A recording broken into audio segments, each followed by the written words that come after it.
Good morning, good morning, good morning. நான் அசோக் பேசுறேன், Vestige senior area sales manager. Welcome to the wonderful world of Vestige. வெஸ்டீஜ்ல எத்தனையோ சாதனையாளர்கள் மிகப்பெரிய சாதனைகள் எல்லாமே படைச்சிட்டு இருக்காங்க. அதுல ஒரு மிகப்பெரிய ஒரு பிரேக் த்ரூ, அவங்க லைஃப்லயே ஒரு மிகப்பெரிய ஒரு பிரேக் த்ரூ பண்ண ஒரு நபரோட சக்சஸ் ஸ்டோரி அதுதான் இன்னைக்கு வந்து நம்ம பார்க்க போறோம். ஸோ ஈவினிங் வித் கிரவுன் மாதம் 2 புதன்கிழமைகள் 5 மணிக்கு இந்த ப்ரோக்ராம் வந்து நம்ம பண்ணிட்டு இருக்கோம். ஸோ எத்தனையோ சாதனையாளர்கள் எந்த விதமான கஷ்டத்துல இருந்து இன்னைக்கு வந்து அவங்க வாழ்க்கையில இன்னைக்கு ஒரு சிரிப்பு வருது அப்படின்னா அந்த ஸ்ட்ரகிள் அது எல்லாத்துக்குமே இன்னைக்கு ஒரு மிகப்பெரிய ஒரு மாற்றத்தை வெஸ்டீஜ் மூலமாக அவங்க அனுபவிச்சிருக்காங்க அப்படின்னு தான் நம்ம சொல்ல முடியும். ஸோ அதனால தான் to not give up. So எந்த ஒரு டஃபஸ்ட் சுச்சுவேஷன் இருந்தால் கூட அதுல இருந்து நிச்சயமாக ஒரு மாற்றம் கண்டிப்பாக ஏற்படுங்கிற நம்பிக்கை எல்லாருக்கும் இருக்க வேண்டியது அவசியம். பிகினிங் அப்படின்னு பார்க்கும்போது எல்லாத்துக்குமே ஒரு ஆரம்பம் அப்படிங்கிறது ஒரு டஃப்பான ஒரு விஷயமா தான் இருக்கும். ஆனா அது போக போக போக என்ன ஆகுது, அது ஒரு வெற்றி பயணமாக நமக்கு மாற்றி அமைக்கக்கூடிய ஒரு விஷயமாக மாறும். அந்த வகையில தான் நம்ம நிறைய கிரவுன் லீடர்ஸ் அவங்களோட சக்சஸ் ஸ்டோரிஸ் வந்து நம்ம தொடர்ந்து கேட்டுட்டே வரும். எஸ், கிரவுன் டைரக்டர் அப்படிங்கிறது உண்மையிலே ஒரு மிகப்பெரிய ஒரு சுதந்திரம் அடைஞ்ச மாதிரியான ஒரு நிலை. ஸோ எந்த மாதிரியான ஒரு சுதந்திரம் அப்படின்னு பார்க்கும்பொழுது ஒரு பொருளாதார சுதந்திரம், நேர சுதந்திரம், வாழ்க்கையில நினைச்ச விஷயங்களை சாதிக்க முடியும் அப்படிங்கிற அந்த சுதந்திரம், இது மாதிரி பல வகையில சுதந்திரங்களை அடையக்கூடிய ஒரு நிலை, அதுதான் இந்த கிரவுன் டைரக்டர் அப்படிங்கிற ஒரு நிலை. சின்ன கதையோட இன்னைக்கு நம்ம இந்த ப்ரோக்ராம் ஸ்டார்ட் பண்ணலாம். ஒரு மிகப்பெரிய ஒரு கோடீஸ்வரர் வந்து ஒரு டிவியில் இன்டர்வியூ பண்றாங்க. அந்த இன்டர்வியூ பண்ணும்போது இன்டர்வியூ பண்ணக்கூடிய நபர் கேட்கிறாங்க, உங்க வாழ்க்கையில மிக ரொம்ப சந்தோஷமான ஒரு தருணம் எது அப்படின்னு கேட்கிறாங்க. சிலர் என்னோட ஆரம்பம் அப்படின்னு பார்க்கும்போது நிறைய விஷயங்கள் இதுதான் சந்தோஷம் அப்படின்னு சொல்லி நான் நினைச்சிட்டே இருந்தேன். ஆனா ஒரு கட்டத்துல தான் உண்மையான சந்தோஷம் என்னங்கிறதே வந்து நான் உண்மையிலேயே புரிஞ்சுக்க ஆரம்பிச்சேன் அப்படிங்கிற. என்னென்ன தருணங்கள் அப்படின்னு கேட்டீங்கன்னா, முதல் தருணம் அப்படிங்கிறது பணம் நிறைய சம்பாதிக்கணும் அப்படின்னு ஆசைப்பட்டேன். நான் வந்து ஒரு மிகப்பெரிய ஒரு கோடீஸ்வரன் அப்படின்னு அடையணும்னு சொல்லிட்டு நான் ஆசைப்பட்டேன். ஸோ அதுக்காக நான் முயற்சி பண்ணேன். முதல்ல இந்த கோடீஸ்வரன் ஆனேன். ஆனா கோடீஸ்வரன் ஆன பிறகு எனக்கு ஒரு பெரிய சந்தோஷம் இருந்த மாதிரி எனக்கு தெரியல. சரி, அடுத்தது என்ன பண்ணலாம் அப்படின்னு பார்க்கும்போது சொத்துக்கள் வாங்கி குவிக்கணும் அப்படின்னு நினைச்சேன். நிறைய எனக்கு தெரிஞ்ச சொத்துக்கள் எல்லாமே வாங்க ஆரம்பிச்சேன். நகை, பணம், இந்த மாதிரி வந்து என்னெல்லாம் பண்ண முடியுமோ அது எல்லாமே விலை உயர்ந்த விஷயங்கள் எதெல்லாம் இருக்கும் அதெல்லாமே நான் ஃபுல்லா வாங்க ஆரம்பிச்சேன். ஆனா அது வாங்கி முடிச்சு நான் திரும்பி பார்க்கும்போது என் மனசுல ஒரு சந்தோஷம் அப்படிங்கிறது கிடைக்கல. அடுத்து மூன்றாவதா என்ன யோசிச்சேன், சரி இதுல வந்து வேற ஏதாவது கொஞ்சம் ஒரு சேஞ்சஸ் பண்ணணும் அப்படின்னு சொல்லி இந்த உலகமே நம்ம கால் கீழ தான் அப்படின்னு நினைச்சுக்கிட்டு பெரிய பெரிய football tournament team, cricket tournament teams, இந்த மாதிரி ஒரு டீம்ஸ், பெரிய தீம் பார்க் அப்படி இப்படின்னு சொல்லி இதெல்லாமே நான் வந்து பண்ண ஆரம்பிச்சேன். ஸோ அதெல்லாம் பண்ணி பார்க்கும்போது என்னோட பேரு புகழ் எல்லாமே பரவிச்சு. பட் அதெல்லாம் பரவனா கூட எனக்கு ஒரு மிகப்பெரிய சந்தோஷம்ன்றது லைஃப்ல இல்ல. அந்த நேரத்துல தான் என்னுடைய நண்பர் வந்து ஒருத்தர் கூப்பிட்டாரு. இந்த மாதிரி நிறைய கொஞ்சம் நடக்க முடியாத, கொஞ்சம் பிசிக்கலி சேலஞ்சா இருக்கக்கூடிய குழந்தைங்க வந்து பக்கத்துல ஒரு ஆர்ஃபனேஜ்ல இருக்காங்க. உங்களால ஏதாவது உதவி செய்ய முடியுமா அப்படின்னு கேட்டாங்க. சரி, நான் என்ன பண்ணணும் அப்படின்னு கேட்கும்போது அவங்களுக்கு எல்லாம் வந்து கொஞ்சம் வீல் சேர் வாங்கி தர முடியுமா அப்படின்னு கேட்டாங்க. சரி, ஓகே, வீல் சேர் வாங்கி தரேன் அப்படின்னு சொல்லிட்டு ஒரு 1000 வீல் சேர் வந்து நான் டொனேட் பண்ணேன். அது ஒரு சின்ன ப்ரோக்ராம் மாதிரி வச்சிருந்தாங்க. அந்த ப்ரோக்ராமுக்கு நான் போயிருந்தேன். அப்போ நிறைய குழந்தைங்க அந்த வீல் சேர்ல உட்காந்துட்டு அவங்க வந்து அந்த அப்படி இப்படிமா நகர்ந்தெல்லாம் பார்த்து பயங்கர சந்தோஷப்பட்டாங்க. அந்த நேரத்துல என் மனசுக்குள்ள ஒரு மிகப்பெரிய ஒரு மாற்றம் வர ஆரம்பிச்சது. நான் எவ்வளவு உலகத்துல செய்ய முடியாத எல்லாத்தையும் நான் செஞ்சுட்டேன். எவ்வளவு கோடி கணக்குல பணம், சொத்து, நகை, அது இதுன்னு சொல்லி எல்லாத்தையும் நான் பண்ணும்போது எனக்கு பெரிய சந்தோஷம் கிடைக்கல. ஆனா அந்த குழந்தைங்க அந்த வீல் சேர்ல உட்காந்து முன்னையும் பின்னையும் நகர்ந்து அதுங்க படும்போது அந்த அந்த சந்தோஷத்தை பார்க்கும்போது எனக்கு ஒரு மிகப்பெரிய சந்தோஷம், என் அறியாமைய முகத்துல வந்து ஒரு மலர்ச்சி வர ஆரம்பிச்சது. சரி, அந்த அந்த ஒரு ஒரு நல்ல சந்தோஷத்தோட ஒரு சிரித்த முகத்தோடயே நான் அந்த இடத்த விட்டு கிளம்பலாம் அப்படின்னு இருக்கும்போது ஒரு குழந்தை என்னை கூப்பிட்டது. சரி, கீழே இறங்கி அந்த குழந்தைகிட்ட பக்கத்துல போயிட்டு அது பார்க்கும்போது அந்த குழந்தைகிட்ட நான் எதுவும் ஏதாவது செய்யணுமா அப்படின்னு சொல்லி கேட்டேன். அப்ப அந்த குழந்தை சொல்லிச்சு, இல்ல நான் உங்க முகத்தை பக்கத்துல நின்று நான் பார்க்கணும்னு ஆசைப்படுறேன். அப்படியா, ஏன் என் முகத்துல ஏன் அப்படி என்ன இருக்கு, ஏன் என்ன வந்து பக்கத்துல பார்க்கணும் அப்படின்னு சொல்லி ஆசைப்படுற அப்படின்னு கேட்கும்போது அந்த குழந்தை சொல்லிச்சு, இல்ல நாளைக்கு நான் சொர்க்கத்துல இருக்கும்போது உங்களை அங்க பார்க்கும்போது உங்க முகம் எனக்கு ஞாபகம் இருக்கணும். ஸோ என்னோட வாழ்க்கையில என்னைக்குமே நான் வந்து உங்களை மறக்க கூடாது, அந்த நன்றி உணர்வுங்கிறது என்கிட்ட இருக்கணும், அதனாலதான் உங்களை பக்கத்துல பார்க்கணும் அப்படின்னு சொல்லி ஆசைப்பட்டேன் அப்படிங்கிறது. ஸோ உண்மையான ஒரு சந்தோஷம் அவர் அடைஞ்சது எங்க அப்படின்னா, அவர் எவ்வளவோ சேர்த்த போது அந்த சந்தோஷம் இல்லை, ஆனா மற்றவங்களுக்கு அதை செய்யும் போதுதான் அவருக்கு அந்த சந்தோஷங்கிறது உண்மையிலேயே கிடைச்சது. ஸோ இந்த கதையின் மூலமா நம்ம புரிஞ்சுக்க வேண்டியது என்ன அப்படின்னு கேட்டீங்கன்னா, நம்ம வாழ்க்கையில நம்ம எவ்வளவு பெருசா நம்ம சேர்த்திருக்கோம் அப்படிங்கிறது முக்கியம் இல்லை, நம்ம சேர்த்த விஷயங்களை மற்றவங்களுக்கு எவ்வளவு தூரம் நம்ம கொடுத்துருக்கோம் அப்படிங்கிறது தான் ரொம்ப ரொம்ப இம்பார்ட்டன்ட். அதுல கிடைக்கக்கூடிய அந்த மகிழ்ச்சியே ரொம்ப ரொம்ப தனி. ஏன்னா இன்னைக்கு நம்ம பார்க்கக்கூடிய நம்முடைய ஹீரோயின் அவங்களும் அதே மாதிரி தான். பிகாஸ் இன்ஃபேக்ட் இவங்களோட கதை வந்து ரொம்ப ஒரு சுவாரஸ்யமான கதை. ஸோ அவங்க சொல்லி கேட்கறதா வந்து உண்மையிலேயே நல்லா இருக்கும். ஒரு சின்ன ஒரு பிகினிங் அப்படின்னு சொல்லும்போது, இன்ஃபேக்ட் இவங்களுக்கு வந்து தமிழ் சுத்தமா தெரியாது. பயப்பட வேணாம். இவங்களுக்கு தமிழ் தெரியாது அப்படின்னா இந்த ப்ரோக்ராம் எப்படி நம்ம வந்து பாக்குறது அப்படின்னு யாரும் பயப்பட வேண்டிய அவசியமே இல்லை. ஏன்னா அந்த இடத்துலயுமே அவங்களோட தன்னம்பிக்கை. அவங்க நெல்லூர் டிஸ்ட்ரிக்ட்ல இருந்தவங்க, தெலுங்கு தான் அவங்களுக்கு தெரியும். ஆனா வாழ்க்கப்பட்டு வந்தது எங்கன்னு கேட்டீங்கன்னா பொன்னேரி, சென்னைக்கு அருகாமையில் இருக்கக்கூடிய பொன்னேரியில ஒரு நார்மல் ஹவுஸ் ஒய்ஃப். அப்படிதான் அவங்க வாழ்க்கையை வந்து அவங்க லீட் பண்ணிட்டு இருந்தாங்க. ஸோ மிகப்பெரிய ஒரு கனவுகள், லட்சியம் அந்த மாதிரிலாம் எதுவுமே கிடையாது. குடும்பத்தை சப்போர்ட் பண்ணும், ஹஸ்பண்டுக்கு சப்போர்ட் பண்ணும். ஸோ இந்த மாதிரி விஷயங்கள் இவ்வளவுதான் வந்து மேக்சிமம் அவங்க அவங்க வந்து செஞ்சுட்டு இருந்த வேலை. 1.5 வருஷமா வெஸ்டீஜ் வாய்ப்பை பத்தி அவங்கள்ட்ட பேசியிருக்காங்க. ஆனா அதை பத்திலாம் அவங்களுக்கு வந்து பெரிய இன்ட்ரெஸ்ட் வரல. ராஜன் சார் பல டைம் வந்து பொன்னேரிக்கு வந்து மீட்டிங் எடுக்கிறதுக்காக வந்திருக்காரு, சீட்டிங் சிஎன்டி பண்றதுக்காக வந்திருக்காரு. அப்ப நிறைய பேர் கூப்பிட்டுருக்காங்க. பட் இவங்களுக்கு வந்து அந்த நேரத்துல இந்த சிஎன்டி எல்லாம் பார்க்க போகணும், இந்த மீட்டிங் இதெல்லாம் வந்து சரிப்பட்டு வராது அப்படின்னு சொல்லி இவங்க டோட்டலா வந்து அவாய்ட் பண்ணியிருக்காங்க. அப்ப எதேச்சும் ஒரு நாள் ஒரு சண்டே அன்னைக்கு சரி பசங்களை கூட்டிட்டு வெளியில எங்கேயாவது போகலாம் அப்படின்னு நினைச்ச போது எதேச்சும் அவங்க வந்து கேள்விப்பட்டிருக்காங்க மெட்ராஸ் யூனிவர்சிட்டிக்கு வந்து ராஜன் சார் வராரு அப்படின்னு கேள்விப்பட்டு பீச்சுக்கு கூட போகாம நேரா என்ன பண்ணிருக்காங்க, யூனிவர்சிட்டி ஆடிட்டோரியம் போயிருக்காங்க. அங்க awards function, Vestige awards function நடந்துட்டு இருக்கு.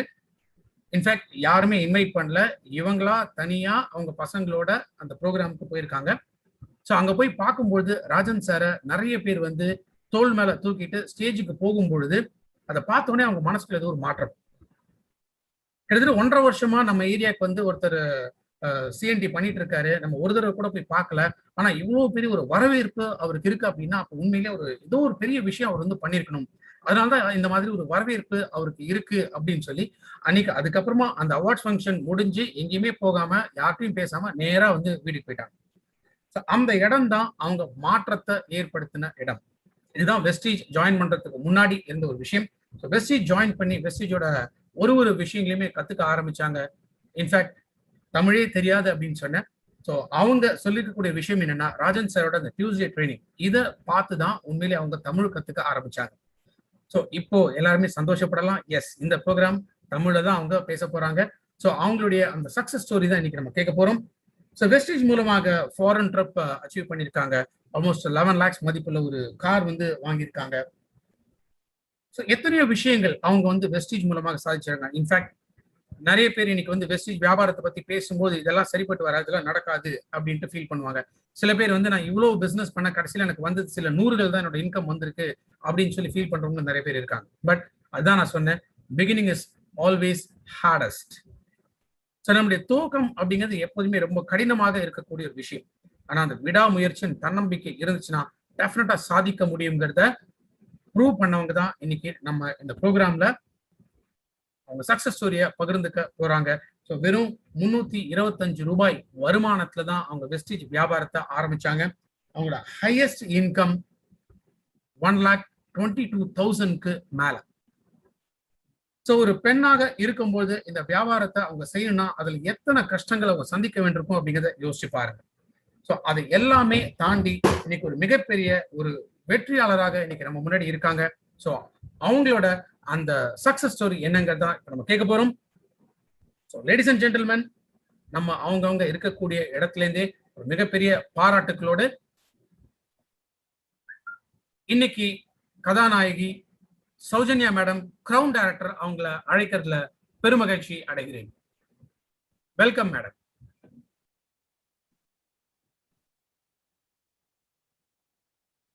Good morning, sir.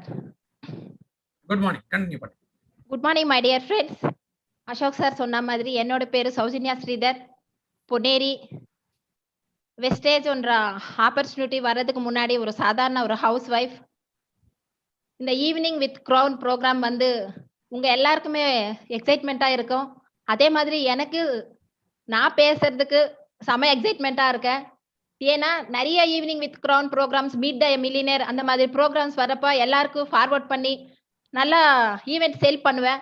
நல்லா பாருங்க, அவங்களோட ஹிஸ்டரி தெரிஞ்சுக்கோங்க அப்படின்னு சொல்லிட்டு நானும் பார்ப்பேன். நிறைய பேர் நீ பார்க்க வைப்பேன். ஆனா இன்னைக்கு என்னோட சக்சஸ் ஸ்டோரி தெரிஞ்சுக்கிறதுக்காக ஒரு 3 டேஸா நிறைய நம்ம டீம்ல பரபரப்பா இருக்கு. மேடம் பேச போறாங்க. மேடம் கூட தான் இருக்கிறோம். ஆனா மேடமோட ஸ்டோரி நம்மளுக்கு தெரியல. ஆனா இன்னைக்கு கேட்க போறோம் அப்படின்னு சொல்லிட்டு லைஃப் லைன்ஸ் ஆகட்டும், அதர் லைன்ஸ்ல இருக்கிறவங்க எல்லாரும் என் விஷ் பண்றது ரொம்ப சந்தோஷமா இருக்கு. இந்த மாதிரி ஒரு ப்ரோகிராம் ஒரு ஹவுஸ் ஒய்ஃபால பண்ண முடியும்னு நம்பிக்கை குடுத்தது வெஸ்டேஜ் தான். நம்ம நான் எப்படி எங்க இருந்து வளர்ந்தேன், எப்படி வந்தேன்ற செஷனுக்குள்ள போலாம். நான் ஸ்கிரீன் ஷேர் பண்றேன் சார்.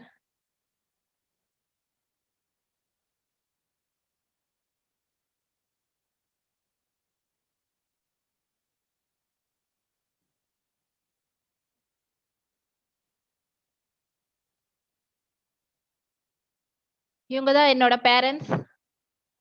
அப்பா பேர் வந்து ஜிஎஸ் ரத்னம், அம்மா பேரு பத்மாவதி. நான் நெல்லூர் டிஸ்ட்ரிக்ட், ஆந்திர பிரதேஷ், தடா என்ற ஒரு சின்ன ஊர்ல தான் அப்பா வந்து 1980 வேலைக்கு வந்தாரு. நிப்போ செல் அப்படின்னு கேள்விப்பட்டிருப்பீங்க. அந்த செல் கம்பெனில அவர் வந்து மெக்கானிக்கல். அப்பவே நல்ல ஜாப் தான். ஐடிஐ அப்படின்ற ஒரு முடிச்சிட்டு நல்ல ஒரு கம்பெனி ஒர்க்கர் அப்பா. பணம்ன்றது பண கஷ்டன்றது எனக்கு அதெல்லாம் தெரியாது. ஒரு பிரைவேட் கம்பெனில வேலை செஞ்சாலும் வீட்ல இருந்தும் நிறைய விஷயம் அவருக்கு சப்போர்ட் கிடைக்கும். அவங்க அண்ணன் இருந்து எல்லார் இடத்துலயும், அவங்க மாமியார் வீட்லயும், அம்மா வீட்லயும், அம்மாவோட அம்மா வீட்லயும் நிறைய சப்போர்ட். அதனால வந்து எங்களுக்கு பண பிரச்சனைன்றது பெருசா எதுவும் கிடையாது. ஆனா அப்பாக்கு வந்து நான் முதல் பொண்ணு. 2வது பொண்ணு தான், 3வதும் பொண்ணு தான். இந்த 3 பொம்பளை பசங்க வச்சுட்டு எப்படி முன்னுக்கு வரணும் அப்படின்ற ஒரு பெரிய விஷயம் அப்பா கிட்ட. அவங்க 3 பேரையும் எப்படினாலும் நல்லா படிக்க வைக்கணும், நல்லா கட்டி குடுக்கணும் அப்படின்ற ஒரு கோல் தான். நாங்க 3 பேர் தான் அவரோட உலகம். சான்ஸே கிடையாது. எங்க அப்பா ஒரு ஹீரோ அப்படிதான் சொல்லலாம். ஏன்னா எங்களுக்கு ஒரு சின்ன கஷ்டம் கூட இதுவரைக்கும் கூட அப்பா அப்படின்னு ஃபோன் பண்ணா போதும், எங்களுக்கு அப்ப உடனே வந்து நிப்பாரு. அண்ணன் தம்பி இல்லன்ற ஒரு ஃபீலிங் கூட எங்களுக்கு கிடையாது. ஏன்னா எல்லாமே அப்பா தான். இதுவரைக்கும் எங்க 3 பேர்கிட்ட ஒரு அண்ணன் இல்லையே, தம்பி இல்லையே. எங்க கல்யாணம் நடந்திருக்குது. ஆனாலும் அந்த ஃபீலிங் இதுவரைக்கும் எங்களுக்கு வந்தது கிடையாது. அந்த மாதிரி அப்பா ஸ்தானம், அண்ணா எல்லாமே அவர்தான் எங்களுக்கு. நிப்போ ஃபேக்டரி காலையில 8:30 மணிக்கு போயிட்டு 5:30 மணிக்கு வீட்டுக்கு வருவாரு. எங்க கூட எல்லாம் ஸ்பெண்ட் பண்ண மாட்டாரு. உடனே ஏதாச்சும் ஒரு பிசினஸ் பண்ணுவாரு. நைட்டு தான் அப்பாவ பார்க்க முடியும். ஃபுல்லா பிஸியா இருப்பாரு. பணம், பணம், பணம், பணம். பணம் சேர்க்கறது. ஓடுனா பணம் வரும். அது அப்பா பார்த்து தான் தெரிஞ்சுக்கிட்டேன். ஓடிக்கினே இருப்பாரு. அது வந்து ஒரு அசெட்டா மாத்தணும்னு சொல்லிட்டு சின்ன சின்ன சொத்து வாங்குவாரு. அது வாங்குனதுக்கு அப்புறமா இந்த வருஷத்துல வீடு கட்டணும். இந்த வருஷத்துக்குள்ள அந்த பொண்ணு ஒரு செட்டில் பண்ணணும். இவங்களுக்கு இத்தனை சவரம் போடணும். அப்ப இந்த பொண்ணுக்கு ஒரு இத்தனை சவரம் ஒதுக்கி வைக்கணும். அந்த மாதிரி கரெக்ட்டா அந்த கோல் வச்சு அவரு பண்ணிட்டு இருப்பாரு. அவருக்கு யாரும் சொல்றதுக்கு ஆளெல்லாம் கிடையாது. ஆனா அவரே பண்ணுவாரு. நல்லா தடாலே ஒரு கிராமத்து ஆளு தான் அப்பா திருப்பதி பக்கத்திலே.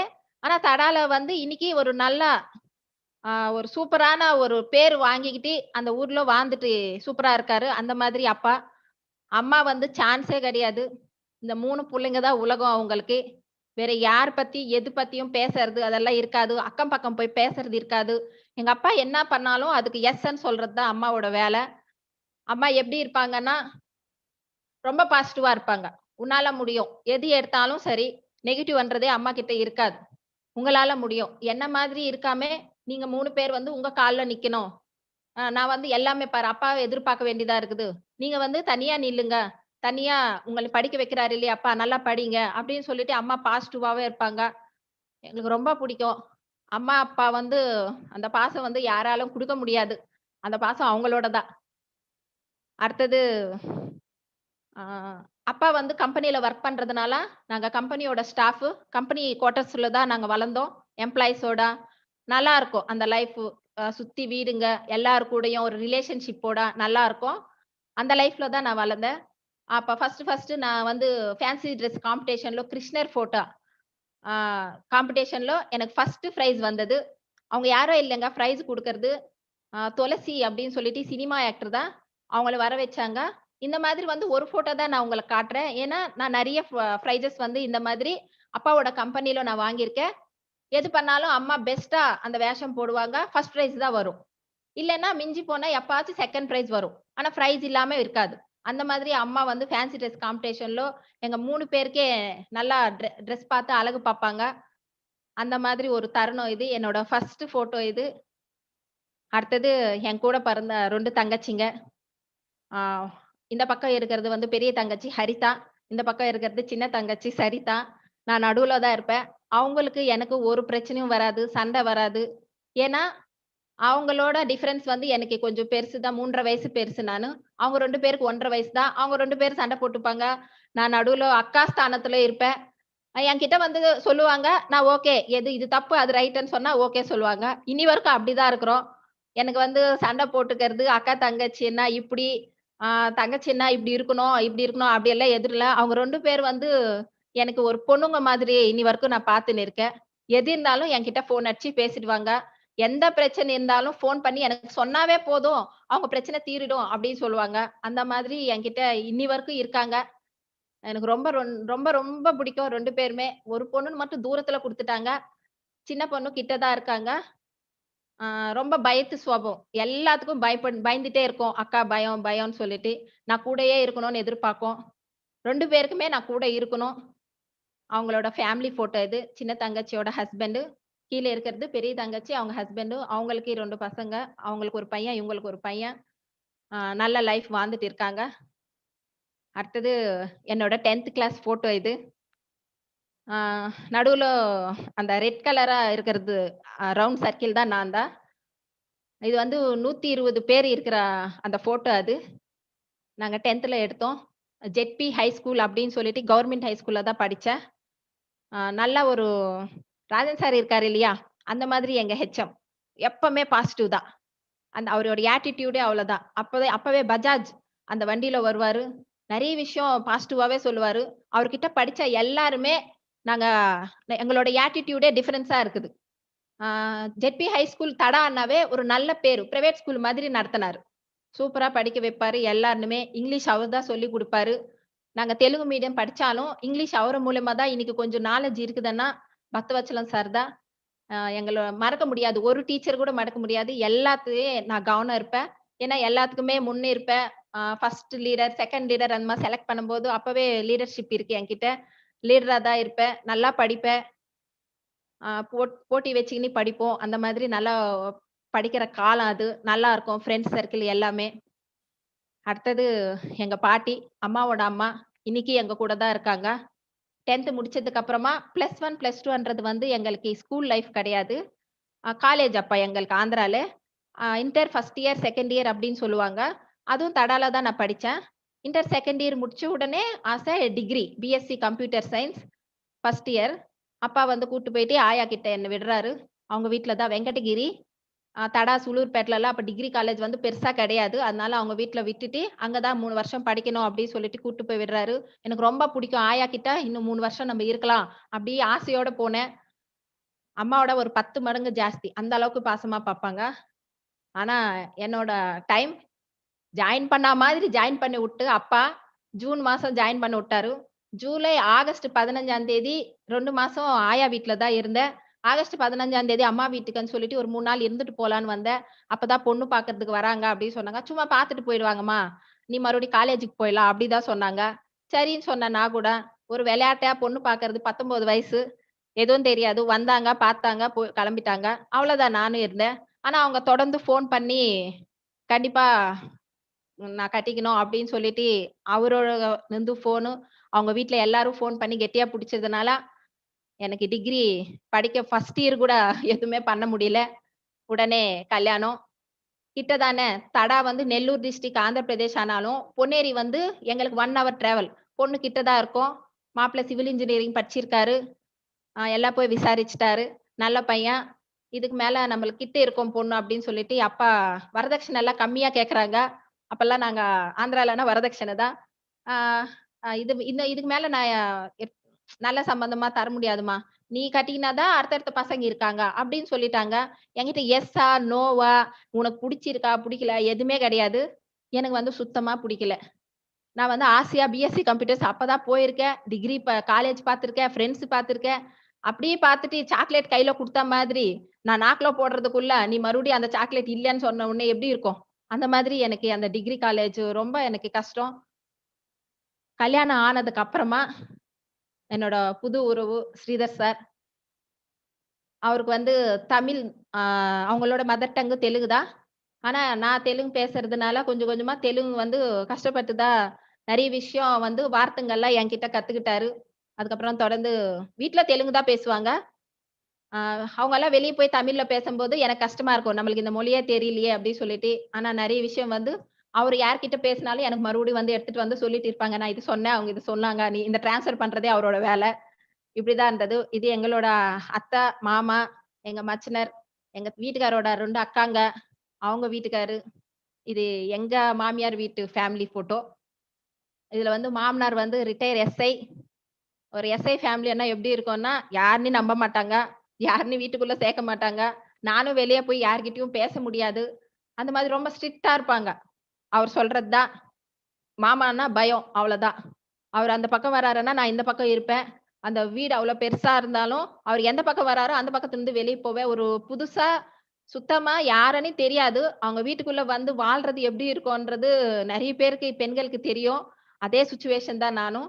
அதுவும் மொழி தெரியாத ஒரு ஊரு. இங்க வந்து நம்ம எப்படி பண்ண போறோம் அப்படின்னு சொல்லிட்டு புக்ஸோட வந்தேன். புக்ஸ் எப்படினாலும் நம்ம படிக்கணும் இங்க வந்து கூட அப்படின்னு சொல்லிட்டு. ஆனா இங்கெல்லாம் அதெல்லாம் படிக்கக் கூடாது. உங்க புக்கெல்லாம் ஏற கட்டிடுன்னு சொல்லிட்டாங்க. அவ்வளவுதான். மொத்த கனவெல்லாம் போயிடுச்சு. இனிமேல் இதான் லைஃப் அப்படின்னு சொல்லிட்டு வந்துட்டேன். பெரிய பையன் பொறந்ததுக்கு அப்புறமா பையன் தான் என்னோட வாழ்க்கை. அடுத்த செகண்ட் வந்து 2 பேரு ட்வின்ஸ் எனக்கு. 3 ஆம்பள பசங்க. இவ்வளவுதான். சூப்பரான ஆம்பள பசங்க. நல்ல லைஃபு. ஆ நல்லா ஒரு அம்மாவா நான் என்னென்ன பண்ணணுமோ அவங்களுக்கு ஜாயிண்ட் ஃபேமிலில தான் இருப்பேன். என் பசங்க தான் என்னோட உலகம். யார்கிட்டயும் பெரியவங்க கிட்டயும் கூட உட்கார்ந்துகிட்டு கதை பேசுறது, சீரியல்ஸ் பார்க்கறது, இந்த டிவி பார்க்கறது அதெல்லாம் அப்போத்துலருந்தே இருக்காது. பசங்க தான் உலகம். பசங்க ஸ்கூலுக்கு கூட்டு போறது, ஸ்கூல்ல இருந்து கூட்டு வரது, அவங்கள பராமரிக்கிறது, அம்மா வீட்டுக்கு போறது. இதான் வேலை. வேற எந்த வேலையும் எனக்கு தெரியாது. ஆனா பசங்களோட ஃபீஸ் வந்துச்சுன்னா ரொம்ப பயமா இருக்கும். கஷ்டமா இருக்கும். ஒவ்வொரு நகையா போவும். நகை எடுத்துன்னு போயிட்டு கட்டுறது, வருஷத்துக்கு ஒரு தடவ இல்ல ஃபீஸ் எல்லாம் மாசத்துக்கு ஒரு தடவ அப்பல்லாம் ஃபீஸ் கட்டுறது. சின்ன பசங்க 2 பேருக்கு வந்து டெர்ம் ஃபீஸ்ன்னு 2 பேருக்கு சேர்ந்து சேர்ந்து வரும். அந்த மாரி சிச்சுவேஷன்ல அப்பப்ப போய் அப்பா கிட்ட நிக்க வேண்டியதா இருக்கும். அப்பா இப்ப கஷ்டமா இருக்குது அப்டி சொல்லிட்டு மறுபடியும் வாங்குறது, அவர்கிட்ட குடுக்கறது. சுத்தமா புடிக்காத ஒரு விஷயம் தான். சிச்சுவேஷன் சரியில்லாதனால, நாங்க தனியா மாமனார் இறந்துட்டாரு. இறந்ததுக்கு அப்புறமா தனியா வந்தோம். தனியான்னா மேலும் கீழ தான் வீடு. மேலும் கீழ வீடு இருக்கும்போது எங்க மச்சினரு, நாங்களும், மாமியாரு, நாத்தனார் எல்லாம் வந்துட்டு போயிட்டு இருப்பாங்க. ஆனாலும் எங்களுக்கனி எதுவுமே இல்ல. எம்ப்டியா நிக்கிறோம். அப்போ அவரோட சேலரி மட்டும் தான். சிவில் இன்ஜினியரிங் முடிச்சாலும் ஜெம்போ பேக் அப்படின்ற ஒரு கம்பெனில வேலை செஞ்சுட்டு இருந்தாரு. சூப்பர்வைசரா வொர்க் பண்ணிட்டு அது எக்ஸிக்யூட்டிவா மாறுனாரு. இன்சார்ஜர் அண்ட் லெவல் குடுத்தாங்களே தவிர சம்பளம் பார்த்தா பெருசா எல்லாம் கிடையாது. ஒரு 10,000 12,000 வாங்குவாரு. அது கரெக்ட்டா இருக்கும். வீட்டு வாடகை மட்டும் தான் இருக்காது. ஆனா பசங்கள படிக்க வைக்கணும். நாங்க வீட்டு செலவு பார்க்கணும். வெளிய ஏதாச்சும் போணும்னாலும் எல்லாம் கரெக்ட்டா இருக்கும். அந்த பட்ஜெட் போட்டு தான் நான் செய்வேன். என்கிட்ட தான் குடுப்பாரு. ரொம்ப சிக்கனமா பண்ணுவேன். எனக்கு அதெல்லாம் பண்ண தெரியாது. அம்மா வீட்லலாம் எனக்கு அந்த பண பிரச்சனை இல்லன்றது உங்களுக்கு மென்ஷன் பண்ணியிருக்கேன். அதனால தெரியாது. இங்க வந்து தான் கத்துக்கிட்டேன் அந்த பக்குவமெல்லாம். எங்க அம்மாலாம் வந்து பார்த்து ரொம்ப சந்தோஷப்படுவாங்க. எங்க பொண்ணு இந்த மாதிரி பக்குவமா எல்லாமே பார்த்து தெரிஞ்சுக்கிட்டா அந்த வயசுலே, அப்டி சொல்லிட்டு.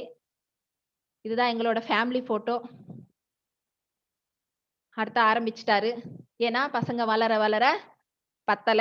ஃபீஸுக்கும் பத்தல. கவர்மெண்ட் ஸ்கூல்ல எங்க போட்டுவிட போறோமோ பசங்கள்னு, அப்டி சொல்லிட்டு, நான் எந்த சாரி கட்டிக்கிட்டு வந்தாலும் ஆந்திரால சாரீஸ் நல்லாருக்கும். 2, 3 சாரீஸ் அதே கலர்ல எடுத்துட்டு வா அப்டின்னு அக்கம் பக்கம் கேட்பாங்க. நான் எடுத்துட்டு வந்து தருவேன். ஒரு ரூ. 50 வச்சுட்டு குடுக்கணும். அதெல்லாம் சொல்லிக் குடுப்பாங்க. எனக்கு அதெல்லாம் தெரியாது. அப்டியே குடுப்பேன். அவங்க சாரீஸ் நல்லா இருக்குன்னு சொன்னாங்கப்பா. வாங்கின்னு வந்து குடுக்க போறேன். அவ்வளோதான். இதுக்கு என்ன ரூ. 50 வைக்கிறது அப்டின்னு சொல்லிட்டு குடுத்துட்டு இருப்பேன். அப்ப அந்த காலத்துல அவருக்கு வந்து ஐடியா வந்து, "நீ நல்லா செலக்ட் பண்ற. சாரீஸ் மட்டும் செலக்ட் பண்ணு. வியாபாரம் நான் பண்ணிக்கிறேன். ஃபர்ஸ்ட் ஷிஃப்ட், செகண்ட் ஷிஃப்ட் இந்த மாரி டைம்ல நான் ஃப்ரீயா தானே இருப்பேன். பசங்க இனிமேல நம்ம நல்லா வளர்க்கணும், நல்ல ஸ்கூல்லலாம் படிக்க வைக்கணும் அப்டின்னா, நம்ம ஏதாச்சும் ஒரு பிசினஸ் பண்ணணும்" அப்டின்னு சொன்னாரு. பசங்களுக்காகவே தான் ஒவ்வொரு பிசினஸ் கையில எடுத்தாரு. ஃபர்ஸ்ட் பிசினஸ் சாரீஸ் பிசினஸ் தான். நான் போவேன், செலக்ட் பண்ணுவேன், குடுப்பேன். குடுக்கறது, வாங்கறது எல்லாமே அவரு தான். சும்மா சப்போர்ட் பண்ணுவேன். எல்லா இடத்துலும் "நீ ஜெயிப்ப, நீ ஜெயிப்ப" அப்டின்னு சொல்லிட்டு அவருக்கு பின்னாடி நிப்பேன். நான் எதுலயும் முன்னாடி இருக்க மாட்டேன். எனக்கு பயம். பணம்னாவே பயம். யார்கிட்டனாலும் அந்த சாரி குடுத்துட்டு, அந்த பணம் கேட்கறதுக்கு கூட பயம். அந்த அளவுக்கு அந்த பயத்தோட தான் இருப்பேன். அந்த சாரீஸ் பிசினஸ்ல நெறைய பேர் பணம் குடுக்கல. அப்படியே ஸ்டக் ஆயிடுச்சு. இன்ஸ்டால்மென்ட் வியாபாரம், புடவ வியாபாரம் 1982லிருந்து 85 வரைக்கும் பண்றவங்க நல்லா சக்சஸ் ஆயிருக்காங்க. அதுவும் எங்க அப்பா நல்லா சக்சஸ் ஆயிருக்காரு. ஆனா 2004, 2005ல அது செட் ஆவாது. ஏன்னா, அப்பல்லாம் நெறைய கடன் வந்துச்சு. நெறைய சென்னை ஆரம்பிச்சுட்டாங்க. அப்பெல்லாம் இன்ஸ்டால்மெண்ட் வியாபாரம்ல புடவைக்காரங்க சக்சஸ் ஆனவங்க இல்ல.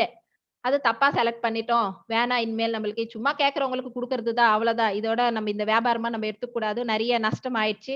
விட்டுட்டாரு. ஆ வச்ச நகை மீட்ட முடியல. அடுத்தது இது வந்து அவங்க மாமா வந்து பாரிஸ்ல பேஷன் பிரிட்ஜாண்ட இருக்காரு. ஒரு சேடு கிட்ட வேலை செய்வாரு. செயினு, டாலரு அப்படின்னு சொல்லிட்டு குடுத்தா, அவங்க வீட்ல போட்டுப்பாங்க. போட்டுட்டு அது பேக் பண்ணிட்டு அவங்களுக்கு குடுத்துட்டு இருப்பாங்க. ஜாபர் ஒர்க் மாதிரி. இன்வெஸ்ட்மென்ட் கிடையாது. அவங்க இவ்ளோ பாக்கெட்ஸ்க்கு இவ்ளோன்னு சொல்லிட்டு குடுத்துட்டு இருக்காங்க. நாங்க சும்மா அவங்க வீட்டுக்கு பாக்க போவப்போ, எங்க வீட்டுக்காரரோட தாய் மாமா, "இது நல்லா இருக்குதே! எங்களுக்கும் குடுப்பீங்களா?" அப்படின்னு அவரு கேட்டாரு. நான் சொன்னேன், "எதுவுமே விட மாட்டியான்னா, வேற எப்படி நம்ப அடுத்த வருஷம் மறுபடியும் ஃபீஸ் கட்டணும் இல்லையா?" அவருக்கு அதே தான் ஓடுது. இதுல வந்து இன்வெஸ்ட்மென்ட் கிடையாதுல்ல. இதுல ஒண்ணும் நம்மளுக்கு நஷ்டம் வராது அப்டி சொன்னாரு. சரி, நீ ஒண்ணும் இல்ல. வீட்டுக்கு வந்தவங்களுக்கு இத்தினி செயின், இத்தினி டாலர்ஸ்ன்னு குடு. மிச்சதெல்லாம் நான் பார்த்துப்பேன். அப்டிதான் சொல்லுவாரு. எதுவுமே முழுசா என்கிட்ட குடுக்க மாட்டாரு. சரி வரும். ஒரு பெருசு பெருசா மூட்டைங்களா வரும். செயினுங்க வரும், டாலர்ஸ் வரும், பேக்கிங் வரும், லேபிள் வரும், எல்லாமே வரும். அங்க இருக்கிற லேடீஸ் நெறைய பேர் இருக்காங்க நம்ம தெருவுல. அவங்களுக்கெல்லாம் சொல்லிட்டாரு. இத்தினி போட்டீங்கன்னா, இவ்வளோ ரூபாய் வருமானம். ரூ. 5 ரூ. 5 ரூ. 3 வந்து அவரு குடுப்பாரு. ரூ. 2 இவரு எடுத்துப்பாரு. இந்த மாதிரி ஒரு ஜாபர் ஒர்க் இது. சூப்பரான ஒரு வியாபாரம். இன்வெஸ்ட்மென்ட் இல்லாம ஆளுங்க வச்சுட்டு குடுக்கறது. நல்லா போயிட்டு இருந்தது. இதுல கொஞ்சம் முன்னுக்கு வந்தோம் நாங்க. வச்ச நகைலாம் கொஞ்சம் மீட்னோம். ஆ நல்லா வாழ்ந்துட்டு இருக்கோம். நல்லா சூப்பரா இருந்தது. ஆனா சில பேருக்கு வந்து எங்க கூடவே இருக்காங்க. இந்த வியாபாரம் எங்களுக்கும் வேணும்னு சொல்லிட்டு அவர் வீட்ல போய் உட்கார்ந்துருக்காங்க. எங்க சொந்தக்காரங்க தான். அந்த மாதிரி போட்டி எங்கள பார்த்து பொறாமப்பட்டு, அந்த வியாபாரம் எங்களுக்கு இல்லாமயே ஆயிடுச்சு. இத்தனை பேருக்கெல்லாம் என்னால தர முடியாது. மொத்தத்துக்கு உங்களுக்கும் இல்ல. உங்க மூலியமா தான் அவங்களும் வந்து கேட்கறாங்க. நான் எத்தன பேருக்கு குடுக்கறதுன்னு சொல்லிட்டு அவங்க மாமா இந்த வியாபாரம் எங்களுக்கு நிறுத்திட்டாரு. நல்லா போயிட்டு இருந்ததே நல்லா கை குடுத்தாங்களே! ஏன் இப்படி பண்ணாங்க? நம்ம என்ன பண்ணோம்? நம்ம தான் போய் பார்த்து, நாங்க ஸ்டெப் எடுத்து நாங்க பண்ணதுக்கு அப்புறம் இவங்க என்ன நம்மகிட்ட போட்டி வராங்களே! அப்படின்ற ஒரு கஷ்டம், இன்னும் வருத்தம் எங்களுக்கு இருக்கு. சொந்தக்காரங்க தான். அடுத்தது பார்த்தீங்கன்னா, ஆ அவங்க ஃப்ரெண்ட் வந்து வெங்கடேஷ் அண்ணா அப்படின்னு சொல்லிட்டு ரொம்ப குளோஸ் ஃப்ரெண்டு. எதுக்குடா இதெல்லாம்? நான் வந்து மெடிசின் பார்மசியூட்டிக் கம்பெனில வொர்க் பண்றாரு. உனக்கு குளுக்கோஸ் மேல மூடி போடுறது நெறைய ஆர்டர் நான் புடிச்சு குடுக்குறேன். நீ வீட்ல உட்காந்த மாதிரி இது பண்ணலாம். ஆள் வச்சுட்டு நீ கம்பெனிக்கு போயிட்டே அப்டி சொன்னாரு. அவரோட ஐடியா நல்லா தான் இருக்கு அப்டின்னு சொல்லிட்டு, எங்களுக்கு பின்னாடி வராண்டா நல்லா பெருசா இருக்கும். சொந்த வீடே இருக்கிறதுனால, அதுல ஒரு மிஷின் போட்டாரு. இந்த மூடி. பெருசா ஒண்ணுமே சம்பாதிக்க முடியல. வந்த காசு அந்த கூலி ஆளுக்கு குடுக்கறது, அந்த கரண்ட்டுக்கு இப்படிதான் ஆயிடும். ஒண்ணுமே இதுல இல்ல. இது பெருசாலாம் முடியாதுன்னு சொல்லிட்டு, இதுவும் டிராப் பண்ணிட்டாரு. அடுத்து இதெல்லாம் வேலைக்கு ஆவாது. நம்ம நல்லா முன்னுக்கு வரணும்னா, நல்லா முதலீடு போட்டு பெருசா பிசினஸ் பண்ணா தான் நம்ம முன்னுக்கு வர முடியும். இதெல்லாம் சின்ன சின்ன பிசினஸ் சௌஜி. இது பண்ணலாம் அப்படின்னு சொல்லிட்டு, பேப்பர் பிளேட்ஸ் அப்படின்னு சொல்லிட்டு நியூஸ் பேப்பர்ல பார்த்தாரு. பார்த்துட்டு உடனே எனக்கு சொன்னாரு. நம்ம எது சொன்னாலும் எஸ் தான். நோன்றது வராது என் வாயில. பண்ணாத, பயம் வைக்க மாட்டேன். பண்ணி பாரு. ஓகே அப்படின்னு சொல்லுவேன். நகை வேணும். நகை மறுபடியும் குடு. மொத்த நகை வச்சு எடுத்துன்னு போயிட்டு வச்சுட்டு, கிட்ட கிட்ட இதுக்கு நகை பத்தல. எங்க எதிர் வீட்லயே வேற ஒருத்தரு எங்களுக்கு நல்ல குளோஸ் அவரும். வாத்தியாரு தான் அவரும். அவங்க வைஃப் வந்து நம்மவும் பார்ட்னர்ஷிப்பா போயிட்டு அவங்க கூட ஜாயின் பண்ணிக்கலாம். இதுல நல்லா சம்பாதிக்கலாமா அப்படின்னு சொல்லி 2 பேரும் பார்ட்னர்ஷிப்போட தான் ஆரம்பிச்சோம். அவங்களுக்கு வந்து ஒரு ஈடுபாடு கிடையாது. பணம் போட்டாங்களே தவிர, மொத்தமா இவரு தான். ஆர்டர்ஸ் புடிக்கிறது, செய்யறது, ஆந்திரால அவங்க மாமா கிட்ட பேசுறது, அங்க இங்க ஆர்டர்ஸ் எடுத்தது, நல்லா போயிட்டு இருந்தது. சூப்பரா பண்ணாரு. ஆனா, பெருசா இன்னும் வியாபாரம் எங்களுக்கு வளர்ந்துட்டு இருக்கு. பெருசா வருமானம் சம்பாதிக்க முடியல. ஆனா நல்லா கத்துக்கிட்டாரு. எங்கன இந்த ஆர்டர் எடுக்கிறது, எங்க ஆர்டர் புடிக்கிறது அதெல்லாம். டைம் பத்தல. அவரு எக்ஸிக்யூட்டிவா வொர்க் பண்ணிக்கிட்டே இந்த பேப்பர் பிளேட்ஸ் பிசினஸ் பண்ணணும்னா டைம் பத்தாதனால என்ன பண்ணாரு, நல்லா தானே சம்பாதிக்கிறோம். அப்ப நம்ம கம்பெனி ரிசைன் பண்ணிடலாம்னு சொல்லிட்டு ஒரு தப்பான முடிவு பண்ணிட்டாரு. கம்பெனி ரிசைன் பண்ணிட்டாரு.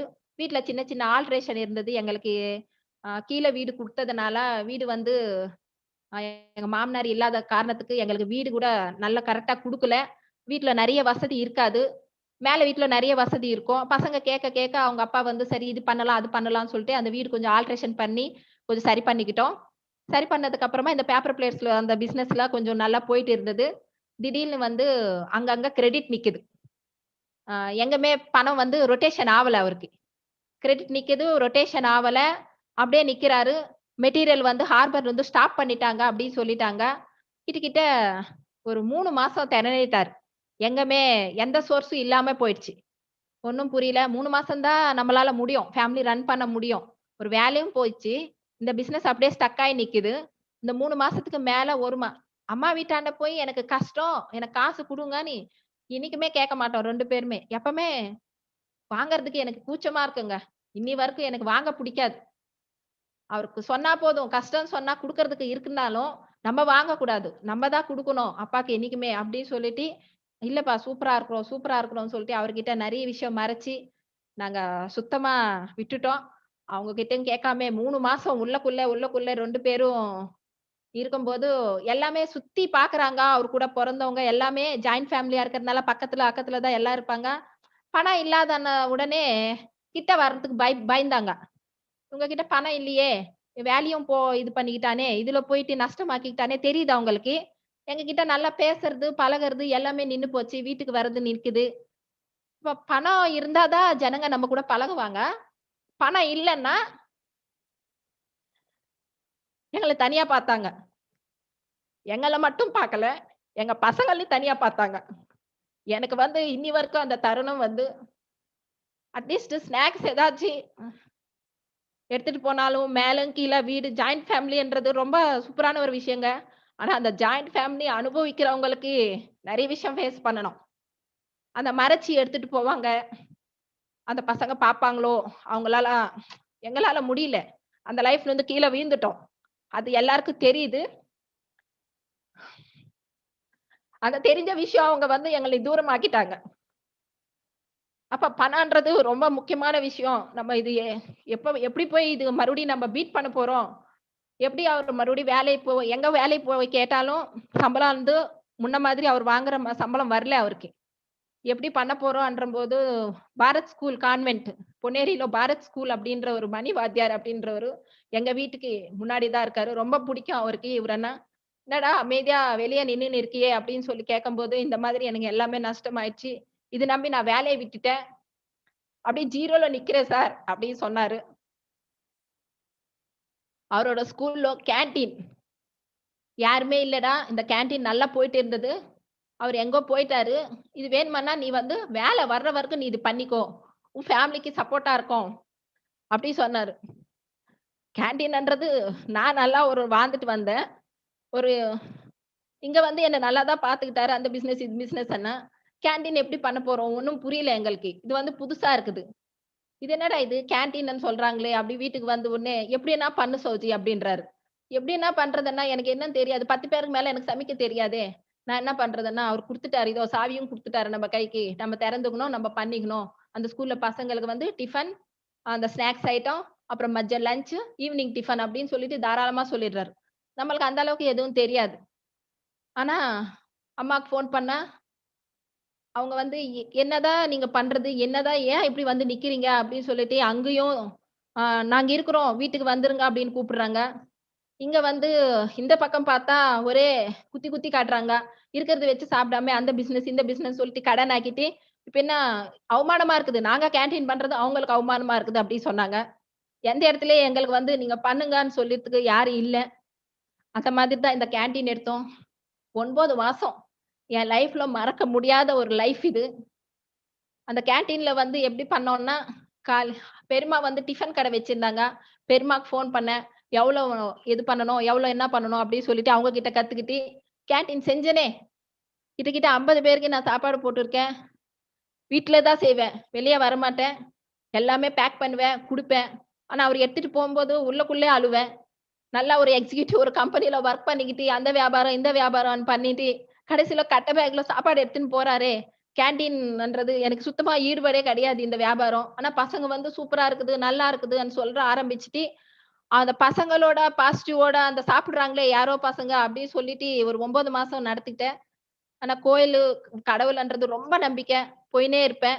எனக்கு ஏதாச்சும் வாழ்க்கைக்கு பார்த்து இது நல்லா இல்ல, இது புடிக்கல, எங்கள வேற மாதிரி பார்க்குறாங்க. பசங்க ரொம்ப சஃபர் ஆவுறாங்க. அந்த பசங்களுக்கு வந்து எப்படியெல்லாம் இந்த கஷ்டம்லாம் காமிக்காம நாங்க வாழ்ந்துட்டு இருக்கோம். அந்த டைம்ல வந்து எங்க கிட்ட யாருமே வரல. கிட்ட வந்தா எங்க இவங்க ஏதாச்சும் கேட்பாங்களோ? எல்லாருக்குமே இருக்கு. பணம் இருக்கு. ஆனா அந்த பணம் வந்து எங்களால சம்பாதிக்க முடியும்னு எங்க நம்பிக்கை இருக்கு. ஆனா எங்கள் கிட்ட வராம அப்படியே எங்கள ஒதுக்கிட்டாங்க. அந்த தருணத்துல தான் ஓமன் வந்து கால் வந்தது. அவரோட ஜிஎம் கால் பண்ணாரு. "ஸ்ரீதர் நீ நல்லா பண்ணுவ. இங்க ஒரு போஸ்டிங் காலியா இருக்கு. 75,000 சேலரி. விசா அனுப்பிச்சுடுறேன் வந்துரு அப்படின்னு சொல்லிட்டு திடீர்னு ஒரு கால். கடவுள் கூட இருக்காரு. அவர் வந்து அந்த வார்த்தை சொன்ன உடனே நம்மள விட்டு போறாரேன்ற ஒரு சின்ன மைண்ட் செட் கூட எனக்கு கிடையாது. மாசம் 75,000 வருதா? அப்ப ஓகே. அப்ப பணத்துக்காக அவன அனுப்புறதுக்கு நான் ரெடி ஆயிட்டேன். அவரும் பசங்க விட்டுட்டு ஒரு நாள் கூட இருந்தது கிடையாது. என்ன விட்டு கூட, "அண்ணா அம்மா வீடு இங்க தான் 1 ஹவர் தான்." ஆனா எப்படி பிரிஞ்சு 2 வருஷம் அக்ரீமெண்ட் போட்டுட்டு கிளம்பி போயிட்டாரு. பணம் மாசம் மாசம் அனுப்புனாரு. எல்லா கடன ஒவ்வொன்னு பட்ஜெட் அந்த கணக்கு போட்டு அனுப்புவாரு. இது இது இதுக்கு கட்டு, இது இதுக்கு கட்டு, இது இதுக்கு கட்டு அப்படின்னு சொல்லிட்டு அங்க நின்னு கைட் பண்ணிட்டே எல்லா கடனும் தீர்த்திட்டோம். 2 வருஷம் எங்க வாழ்க்கையே எங்க கையில இல்லன்னு சொல்லிட்டு பிரிஞ்சு தான் வாழ்ந்தோம். இதுக்காக ஓட்டி பண்ணிட்டு எங்கள பார்க்கறதுக்காக 6 மாசத்துக்கு அப்புறமா ஒரு வாட்டி வந்து எங்கள பார்த்துக்கிட்டு பசங்கள எங்கள பார்க்காம இருக்க முடியாம வந்து பார்த்துட்டு போனாரு. அந்த 9 மாசம், அந்த 2 வருஷம் பணம் தான் வாழ்க்கை. பணம் தான் சம்பாதிக்கணும். பணம் இருந்தா தான் அப்படின்ற சொல்லி என்னை தட்டி தட்டி எழுப்பி உட்கார வச்சது. பணம் இருந்தா அவரு இல்ல. அவர்கிட்ட வந்துட்டா பணம் இருக்காது. ஆனா இதெல்லாம் தாண்டி ஏதாச்சும் ஒண்ணு விஷயம் கண்டிப்பா இருக்கும். கடவுள் நம்மளுக்கு காட்டுவாரு, கடவுள் நம்மளுக்கு காட்டுவாருன்னு சொல்லிட்டு ஓமன்ல இருந்து அவரு திரும்பி ரிட்டர்ன் வரும்போது தான் என்னோட கிரேட். என் பக்கத்துல தான் 7 வருஷம் இருந்தாங்க ரேணு அக்கா. ஆ நான்னா ரொம்ப புடிக்கும். நீ வந்து பிசினஸ் எல்லாம் பண்ண மாட்ட. இதுல ப்ராடக்ட்ஸ் இருக்குது. யூஸ் பண்ணு அப்படின்னு சொல்லிட்டு வெஸ்டேஜ்ன்ற ஆப்பர்ச்சுனிட்டி எடுத்துட்டு வந்தாங்க. எனக்கு வந்து இன்னும் அவங்களே சொல்லிட்டாங்க. ஏன்னா ஜாயிண்ட் ஃபேமிலி. எங்க ஃபேமிலி பத்தி எல்லாம் தெரியும். 7 வருஷம் எங்க வீட்டு பக்கத்துல தான் இருந்தாங்க. அதனால அவங்களே சொன்ன வார்த்தை, "நீ பிசினஸ் பண்ண மாட்டேம்மா. ப்ராடக்ட்ஸ் மட்டும் சூப்பரா இருக்கும். இதுல உனக்கு ஹெல்த்தி ஃபுட்டு, நோனி இருக்கு, ஸ்பைருலினா இருக்கு." அவங்க நர்ஸு. அதனால அவங்க அதெல்லாம் சொன்ன உடனே சப்ளிமெண்ட்ஸ் சொன்ன உடனே நான் ஃபர்ஸ்ட் ஜாயினிங் சப்ளிமெண்ட்ஸோட தான் உள்ள வந்தேன். நல்லா இருந்துச்சு. உடனே அம்மா, அப்பாக்கு ஷேர் பண்ணிட்டு, "அப்பா நல்லா இருக்குது." அப்படின்னு சொல்லிட்டு, நான் மட்டும் தான் வாங்குவேன். நான் மட்டும் தான் பொருள் வாங்குவேன். அம்மா, அப்பாக்கு வாங்கி தருவேன். இதுதான் எனக்கு தெரியும். அவங்களும் அது வரைக்கும் சொன்னாங்க. அப்பப்ப ஃபோன் பண்ணுவாங்க. "மீட்டிங் வாம்மா, பொன்னேரில நடக்குது. வந்து பார்த்தா நல்லா இருக்கும்." அப்படின்னுவாங்க. நான் மீட்டிங்ன்னா என்ன நினைச்சேன்னா, ஒரு 10, 20 பேர் உட்காருவாங்க, பேசுவாங்க. இந்த மீட்டிங் எதுக்கு சும்மா நம்மள கூப்பிடுவாங்க? நம்மளுக்கு தான் தமிழே தெரியாதே! அங்க போயிட்டு நம்ம என்ன பண்ண போறோம்ன்னு சொல்லிட்டு, அக்கா வரமாட்டேன்னா வரமாட்டேன்னு சொல்லுவேன். வரேன்னா வரேன்னு சொல்லுவேன். அவங்களுக்கு ஒரு நாள் கூட நான் வரேன்னு சொன்னது கிடையாது. "சரிக்கா பாருங்கக்கா, நான் வரலக்கா. எங்களுக்கெல்லாம் அது செட் ஆவாது." அப்படிதான் சொல்லுவேன். இந்த மாதிரி தான் எல்லா மீட்டிங்ஸும் 1 1/2 வருஷம் சுத்தமா மீட்டிங்ன்றது பொன்னேரியில நடக்கும். ஆனா நான் போனது கிடையாது. ஏன் நான் போற ஸ்டாக் பாயிண்ட்லயே 4 பேர் உட்கார்ந்து பேசின்னு இருப்பாங்க. அது என்னன்னு கூட நான் கேட்க மாட்டேன். அந்த அளவுக்கு வெஸ்டேஜ் மேல ஒரு எந்த நம்பிக்கையும் எனக்கு கிடையாது. இவர் ஓமன் வந்து திரும்பி வந்துட்டாரு. மறுபடியும் நானு ஜம்போ பேக் அப்படின்ற ஒரு கம்பெனில எக்ஸிக்யூட்டிவ் வொர்க் பண்ணாரு இல்லையா? அதோட ஆர்டர்ஸ் எடுத்துட்டு நான் தனியா பண்ண போறேன். எனக்கு இதுல நெறைய எக்ஸ்பீரியன்ஸ் இருக்குன்னு சொன்னாரு. ஓகே. அ எனக்கு ஈடுபாடு கிடையாது. சரி பண்றேன்றாரே, சரி பண்ணிக்கோ அப்படின்னு சொல்லிட்டேன். அக்கா ஒரு 1 1/2 வருஷத்துக்கு அப்புறமா எனக்கு அவார்ட் குடுக்குறாங்கம்மா, மெட்ராஸ் யூனிவர்சிட்டிலே. நீ வந்தேன்னா, பார்க்கலாம் அக்கா அவார்ட் வாங்குறது அப்டின்னா, நான் நிஜமா சிரிச்சுக்கிட்டே வந்து, "சரிங்க்கா பார்க்குறேன்" அப்டின்னு சொன்னேன். அவங்க கூப்ட்டு போயிட்டாங்களே தவிர, மறுபடியும் நாளைக்கு அவார்ட் ஃபங்ஷன் இருக்குது. வா, இந்த ட்ரெயின் ஏறு, இங்க வந்து நில்லு அப்டின்னு ஒரு அப்ளைனா என்ன மறுபடியும் எதுவும் கூப்பிடல. கூப்ட்டாங்க, அவங்க பாட்டுக்கு அவங்க விட்டாங்க. நானா மெட்ராஸ் யூனிவர்சிட்டி பக்கத்துல பீச் இருக்கு இல்லையா? சும்மா ரிலாக்ஸ்டா போயிட்டு வரலாம் அப்டின்னு சொல்லிட்டு பசங்கள கூட்டிக்கிட்டு எங்க வீட்டுக்காரரோட மாமா பொண்ணு ஒருத்தர் இருக்காங்க. அந்த பொண்ணு "துணைக்கு வரியாம்மா? எனக்கு வழி தெரியாதுன்னா." "நான் வழி வேணுமான்னா உனக்கு காட்டுறேன்னு" சொல்லிட்டு, அந்த பொண்ணு வழி தான் எனக்கு காட்டிச்சு. நான் போனேன். 4 ஹவர் மெட்ராஸ் யூனிவர்சிட்டில அவார்ட் ஃபங்ஷன்ல நின்னு தான் பார்த்தேன். எனக்கு சீட் கிடையாது. 5000 பேர் இருக்கிற ஹால்ல சீட்டு கிடையாது. ஏதோ ஒரு வாரத்துல ஒரே ஒரு சீட்டு. அந்த சீட்டு பக்கத்துல ஸ்பீக்கர் இருக்கும். அந்த சீட்ல தான் யாரும் உட்காரல. அதுல மட்டும் 2 பசங்கள உட்கார வச்சேன். நான் நின்னுட்டு தான் பார்த்தேன். நெறைய தரணும், நெறைய தரணும். நெறைய ஹவுஸ் வைஃப்ஸ் பேசுறாங்க. நெறைய பேர் சம்பாதிக்கிறாங்க. எனக்கு கிளியரா புரியுது. இவரு மறுபடியும் வந்து பிசினஸ்ன்னு ஆரம்பிச்சுட்டாரு. இந்த பிசினஸ் எங்க போய் நிக்குதோ எனக்கு தெரியல. நம்ம ஏன் இத எடுத்து பண்ணக்கூடாது? 15 வருஷம் ஒரு ஹவுஸ் வைஃபா இருந்துட்டு, அன்னைக்கு தான் அந்த முடிவு எடுக்கணும்னு தோணுச்சு. அந்த அவார்ட் ஃபங்ஷன் தான் என் வாழ்க்கையில மறக்க முடியாத ஒரு தருணம். ராஜன் சார் வந்து கீழ இருந்து நெறைய பேரு தூக்கிட்டு போறாங்க. சார்ன்னு போய் இத்தினி பேர் தூக்கிட்டு போறாங்களே! அப்ப இது எவரோ இது நல்லா இவரு ஏதோ சாதிச்சிருக்காரு. அதனால தான் இத்தினி பேர் தூக்குறாங்க. இவரு தானே பொன்னேறி வராரு. வாம்மா, வாம்மா அப்படின்னு சொல்லிட்டு அக்கா கூப்ட்டுருக்காங்க. இவரு ஏதோ அவர் பென்ஸ் கார் எங்கோ வாடகைக்கு எடுத்துட்டு வராரு. அது வந்து நான் வந்து பார்க்கணுமா அப்படின்னு தான் கிண்டல் அடிப்பேன். ஆனா அன்னைக்கு தான் சாரோட விஷயம் பார்த்தேன். சார் பொன்னேரி சிஎன்டி வர்றப்போ அடுத்த மாசம், ஜூன் மாசம் அவார்ட் ஃபங்ஷன் பார்த்தேன். ஜூலை மாசம் சாரு பொன்னேரி சிஎன்டி வர்றப்போ நான் போய் நின்னேன். அப்ப வந்து 11% வீட்டுக்கு தேவையான ப்ராடக்ட்ஸ் வாங்கும்போதே, அந்த ப்ராடக்ட் யூசராவே 11% வந்துட்டேன். நான் பிசினஸ் பண்ணணும்னு முடிவு பண்ணிட்டேன். என்ன, எதுவும் தெரியாது. இந்த பிசினஸ் மூலமா எப்படி பணம் வரும்னு தெரியாது. பண்ணணும்னு முடிவு பண்ணியிருக்கேன். பண்ணதுக்கு அப்புறமா இதுதான் என்னோட லைஃப் ஸ்டைல். நான் வெஸ்டேஜ் வரதுக்கு முன்னாடி எப்படி இருக்கிறேன்னு பாருங்க. ஒரு கான்ஃபிடென்ட் கிடையாது. ஒரு சக்சஸ்ஃபுல் லேடி கிடையாது. எதுவுமே கிடையாது. சாதாரண ஒரு ஹவுஸ் ஒய்ஃப் தான். இன்னைக்கு இதான் என்னோட வாழ்க்கை. ரூ. 375 அப்படின்னு ஸ்டார்ட் பண்ணேன். முதல் மாசம் வருமானம். எங்க வீட்டுக்காரர் வந்து பெருசா வந்து, "நீ எதுவும் இதுல சாதிக்க முடியாது. காசெல்லாம் நான் தரமாட்டேன். ஏதோ பண்றேன்னு சொன்னேன். அவ்வளோதான்" அப்படின்னு சொன்னாரு. ஓகேன்னு சொல்லிட்டு அந்த ₹375 தான் எனக்கு பஸ் ஃபேர்க்கு, ஆட்டோ ஃபேர்க்கு அந்த மாதிரி வச்சுப்பேன். வீட்ல கூட காசு கேட்க மாட்டேன். ப்ராடக்ட்ஸ் மட்டும் வாங்கி குடுத்தா போதும் அப்படின்னு சொல்லிட்டு அவர்கிட்ட ப்ராடக்ட்ஸ்க்கு மட்டும் வாங்கிப்பேன். என்ன பஸ் ஃபேர்க்கு, அந்த ஆட்டோக்கு ஏதாச்சும் போணும்னாலும், அந்த மாதிரி இந்த ரூ. 375 எனக்கு ஃபர்ஸ்ட்டு வந்தது. 4 மாசம் தான். டைரக்டர் முடிச்சுட்டேன். ரூ. 6,079 எனக்கு ரொம்ப சந்தோஷம். டைரக்டர் ஒர்க் வந்து அப்ளையன்ஸ் கூட கூட்டு போறது, அந்த ரேணு அக்காவ கூட்டு கூ கூட்டு போயிட்டு அவங்க பிரசன்டேஷன் பண்ணும்போது கேட்பேன். ஆனா வந்து நம்மளால அது முடியாது. எனக்கு வந்து இன்னி வரைக்கும் கூடங்க, ரொம்ப பேசலாம் எனக்கு இன்ட்ரெஸ்ட் இருக்காது. ஆனா அந்த டிவிடி போடுவாங்க ராஜன் சார்து. தெலுங்குல இருக்கு, தமிழ்ல இருக்கு. நம்மளுக்கு ஆந்திரால இருக்கு, தமிழ்நாடுல இருக்கு. அப்பவே டீம். அப்ப தெலுங்குல போடணும்னா, நம்ம ரூ. 6,000க்கு என்ன பண்ணோம்னா, வ வீட்ல எடுத்துன்னு போய் குடுத்தா வேணான்னு சொன்னாரு. டேப் வாங்கிக்கிட்டேன். அந்த டேப்ல தெலுங்கு டிவிடி, தமிழ் டிவிடி, தெலுங்கு என்டிஓ, தமிழ் என்டிஓ. இதான். எல்லா இடத்துலயும் ஸ்பீக்கர்ஸ் சின்ன சின்ன வாங்கிப்பேன். ஹோம் மீட்டிங்ஸ் ஆரம்பிச்சுட்டேன். நானே தனியா ஸ்டார்ட் பண்ணிட்டேன். எப்ப பிரான்ஸ் முடிச்சேனோ, என் டீமுக்கு நான் தான். அப்படின்னு சொல்லிட்டு ஒரு லீடர்ஷிப் எடுத்துக்கிட்டேன். எல்லா இடத்துலயும் என்ன தான் கூப்பிடுவாங்க. ஏன்னா, அந்த ரூ. 6,000க்கு வந்து லேடீஸ் வந்து நெறைய பேர் காலைல போய் சாயந்தரம் வந்து வொர்க் பண்ணின்னு இருப்பாங்க. நீ என்ன விளையாடிட்டே பசங்க ஸ்கூலுக்கு போயிட்டு ஸ்கூல்ல இருந்து வரதுக்குள்ள அந்த டைம் மட்டும் எடுத்துட்டு ரூ. 6,000 சம்பாதிச்சுட்டியே! அப்படின்னு சொல்லிட்டு நெறைய லேடீஸ் உள்ள வர ஆரம்பிச்சுட்டாங்க. பிசினஸ் நல்லா குரோத் ஆச்சு. நான் என்ன கத்துக்கிட்டேனோ அவங்களுக்கு கத்துக் குடுப்பேன். சாரோட ட்ரெய்னிங்ஸ், மீட்டிங்ஸ், டியூஸ்டே லைவ் ட்ரெய்னிங்ஸ்ல எல்லாத்துல உட்கார வைப்பேன். நம்மளுக்கு புரியாது. புரியலனாலும் இது இப்படிதான் உட்காரணும். இதான் சிஸ்டம். இதான் சிஸ்டம். இதான் சிஸ்டம். அந்த சிஸ்டத்துக்குள்ள நான் போய் பிளக் இன் ஆவறது, எல்லாரும் அந்த ட்ரெய்னிங்ஸ்க்கு, மீட்டிங்ஸ்க்கு உட்கார வைக்கிறது. அந்த சிஸ்டத்துக்குள்ள ஒவ்வொருத்தரா எப்படின்னா, அந்த ட்ரெய்னிங், மீட்டிங் வந்தா எங்களால இருக்க முடியாது. அந்த மாதிரி சிஸ்டத்துக்குள்ள பிளக் இன் ஆயிட்டோம். டீம் எல்லாமே. இந்த 14,000 ஆயிடுச்சு. அடுத்தது 18,000. ஆ எங்க வீட்டுக்காரர் வந்து ரொம்ப மெச்சுக்கிட்டாரு. இந்த 14,000, 18,000த்துக்கெல்லாம் நம்ம ஒரு காலத்துல எப்படியெல்லாம் ஃபீல் பண்ணின்னு இருந்தோம். அவரோட பிசினஸ் அவரு பார்த்துக்கிட்டு இருந்தாரு. இன்வெஸ்ட்மென்ட் போட்டுட்டு ஏதோ. ஆனா இது இன்வெஸ்ட்மென்ட் இல்லாம இவ்வளவு வருமானம் வருது. அவருக்கு ரொம்ப சந்தோஷம். என் வீட்டுக்கு தேவையான ப்ராடக்ட்ஸ் வாங்கிப்பேன். அவருக்கும் குடுப்பேன். பசங்களுக்காக ஒரு சீட்டு போட்டுறது. நெறைய விஷயம். இதுல எங்களுக்கு யூஸ்ஃபுல்லா இருந்தது. 19,000 அடுத்தது 31,000. இந்த 31,000 வந்தப்போ அப்படியே ஸ்டக் ஆயிட்டேன். எதுவும் தெரியல. அவ்வளவுதான் வந்தது. இதுக்கு மேல எனக்கு வளர்ச்சி 1 வருஷம் இல்ல. ரொம்ப ஸ்ட்ரகிளா நிக்கிறேன். எப்படி கீழ இருக்கிறவங்களுக்கு கொண்டு போணும்னு தெரியல. ஆ சார் வந்து காஞ்சிபுரம் திருமலை சாரு. அவர் வந்து எப்ப வருவாரோ அப்பதான் பார்த்து அவர்கிட்ட பேசிட்டு இருப்பேன். ரொம்பலாம் கூட டிஸ்கஸ் பண்ண முடியாது சார் கிட்ட. ஆனா அங்கேயே தான் நிக்கிறேன். அந்த 1 வருஷம் வந்து என் கீழ வந்து அச்சீவர்ஸ் வந்து வந்து நிக்கிறாங்க, போறாங்க, வராங்க. ஆனா அதுக்கு மேல வளர்ச்சி கிடையாது. இதுக்கு மேலலாம் உன்னால சம்பாதிக்க முடியாதுன்னு சொல்லிட்டு அவரும் சொல்லிட்டாரு. இந்த 30,000, 25,000, 28,000, 32,000 வந்து சாலிடா எனக்கு மாசம் மாசம் வந்துட்டு இருக்குது. இப்ப இதுக்கு மேல நீ வளர முடியாது. உனக்கு தான் தெரியுதுல்ல கிளியரா 1 வருஷம் போராடினே எதுக்கு நீ வெளிய போற? மீட்டிங் ட்ரெய்னிங்ஸ் எல்லாம் ஏன் போற? இனிமேல் வேணாம் போதும். இது வரைக்கும் போதும்ன்னு சொல்லிட்டாரு. இதுக்கு மேல பெருசா உன்னால அச்சீவ் பண்ண முடியாதுன்னு சொல்லிட்டாரு எங்க வீட்டுக்காரு. ஆ திடீர்னு ஒரு ஐடியா. இப்போ ராஜன் சார் கிட்ட போய் பேசலாம். ஒரு வாட்டி எனக்காக வா அப்படின்னு சொல்லிட்டு சார் கிட்ட போயிட்டு உட்கார்ந்து பேசினேன். சார் வந்து நெறைய மோட்டிவேஷனா பேசினாரு. இந்த பிசினஸ் பத்தி இம்பார்ட்டன்ஸ் சொன்னாரு. அந்த இன்னி வரைக்கும் அந்த வார்த்தைங்கள்லாம் எங்களால மறக்க முடியாது. இந்த பிசினஸ் என்னன்னு புரிய வச்சாரு. அப்பதான் மறுபடி பாசிட்டிவோட வீட்டுக்கு வந்தேன். வீட்டுக்கு வந்த உடனே எனக்கு சூலூர்பேட்டை நான் படிச்சது தடா. தடா பக்கத்துல சூலூர்பேட்டைன்னு வந்து ஒரு காலு. "நீ ஏதோ பிசினஸ் பண்றியாமே?"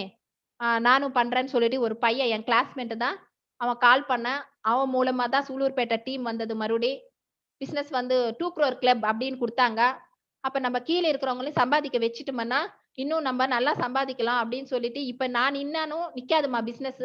என் கீழ அத்தினி பேர் சம்பாதிக்கிறாங்க. அதெல்லாம் சார் சொல்ல சொல்ல, அப்ப நம்ம கீழ இருக்கிறவங்கள சம்பாதிக்கணும். நம்ம கீழ இருக்கிறவங்க சம்பாதிக்கணும். கீழ இருக்கிறவங்க மேல தான் என் கான்செப்ட் ஃபுல்லா போச்சு. அந்த 2 crore கிளப் எலிஜிபிள் பண்ணா போதும். நல்ல இன்கம் வரும்னு சொல்லிட்டு, முதல்ல 2 crore கிளப்ன்னு ஸ்டார்ட் பண்ணும்போது தான் என்னோட பிசினஸ் வந்து நல்லா குரோத் ஆச்சு. 48,000 என் கீழ இருக்கிறவங்களுக்கு நெறைய பேருக்கு 20,000, 25,000 சம்பாதிக்க வச்சுட்டேன். என்னோட வருமானம் 48,000 ஆச்சு. 54,000, 63,786 போன வருஷம் கரோனாக்கு முன்னாடி. அதுல வந்து குரோத் நிக்கவே நிக்கல. கீழே அச்சீவர்ஸ் அதிகமாயிட்டே இருக்காங்க. 70,000, 76,000, 86,000, 1,22,000 இதெல்லாம் என்னால வார்த்தைலாம் சொல்ல முடியாதுங்க. கரோனா வர்றப்ப பீரியட்ல இந்த வாங்குன வருமானம் இதெல்லாம் 1,15,000, 1,09,000, 1,22,379 இந்த மாசம் வருமானம். வெஸ்டேஜ்ன்ற ஒரு விஷயம் இல்லன்னா, இந்த 1,00,000 தொடணும்னா வெளி உலகம் என்னென்ன பண்ணின்னு இருக்குது. அட்லீஸ்ட் அந்த 22,000க்கு கூட நாங்க இல்லாத நாளெல்லாம் இருந்துச்சு. ஆனா இன்னைக்கு வாழ்க்கை வந்து சூப்பரா வார்த்தைங்க கிடையாது. அந்த மாதிரி ஒரு லைஃப் வாழ்ந்துட்டு இருக்கோம். அந்த அவார்ட் ஃபங்ஷன்னு சொன்னேன் இல்லையா? அதே அவார்ட் ஃபங்ஷன்ல ஸ்டார் டைரக்டர் அப்படின்னு அவார்ட் வாங்குனேன். 3 பசங்களோட. ஆ ஒரு சீட் எனக்குன்னு சொல்லிட்டு சௌஜன்யா சீட் இல்லாத ஒரு அவார்ட் ஃபங்ஷனுக்கு போயிட்டு, ஒரு சீட் போட்டு எனக்கு ஒண்ணு குடுத்தாங்க. சூப்பரா அவார்ட் வாங்குனேன். டைரக்டர் வாங்குனேன், ஸ்டார் வாங்குனேன், அடுத்தது டைமண்ட் வாங்குனேன். அடுத்தது என்னோட டைரக்ட் லைன்ஸ் நான் ஜாயின் பண்ண உடனே, அவங்க மேல இருக்கிறவங்க மாலினி பாலமுரளி அப்படின்னு சொல்லிட்டு ஹெம்மிங் பண்ணிட்டு இருப்பாங்க வீட்ல உட்கார்ந்தா மாதிரி. இந்த பிசினஸ் நல்லா சூப்பரா பண்ணலாம் அப்படின்னு சொல்லிட்டு நான் எடுத்துன்னு போய் குடுத்த உடனே பிசினஸா தான் எனக்காக தான் வந்தாங்க. அப்புறமா பிசினஸா எடுத்தாங்க. அடுத்தது எங்க அம்மா, அப்பா. அம்மா கூட சரி, சூப்பரான ஒரு ஃபாஸ்ட் ட்ராக் 8% என் கீழ ஃபர்ஸ்ட் முடிச்சது அம்மா தான். அம்மாவால பண்ண முடியுதுன்னா, எல்லாராலும் பண்ண முடியுதுன்னு நம்பிக்கை குடுத்தது அம்மா தான். என்னோட டைரக்ட் லைன் அம்மா. அடுத்தது தாமரை செல்வி அம்மா அப்படின்னு சொல்லிட்டு ரெட் கலர் சாரி. அவங்களும் என்னோட டவுன் லைன் தான். பக்கத்துல தான் அம்மா மாதிரி இருப்பாங்க. எல்லா இடத்துலயும், "நீ நல்லா கஷ்டப்படுறம்மா. நீங்க 2 பேரும் கஷ்டப்படுறீங்கம்மா. நீங்க நல்லா வருவீங்க. நீங்க நல்லா வருவீங்க. நீங்க நல்லா வருவீங்க." எப்ப பாரு பக்கத்துல சொல்லிக்கிட்டே இருப்பாங்க. இன்னைக்கு அவங்களும் என்னோட டைரக்ட் லைன். அப்புறமா ஜெயலக்ஷ்மி அப்படின்னு சொல்லிட்டு தங்கம் அப்படின்னு கூப்பிடுவோம். அந்த பொண்ணு எங்க வீட்ல குடுத்தனே இருந்தாங்க. இன்னைக்கு பிரான்ஸ் டைரக்டர் லெவல் முடிச்சிருக்காங்க. இவங்க என்னோட direct line.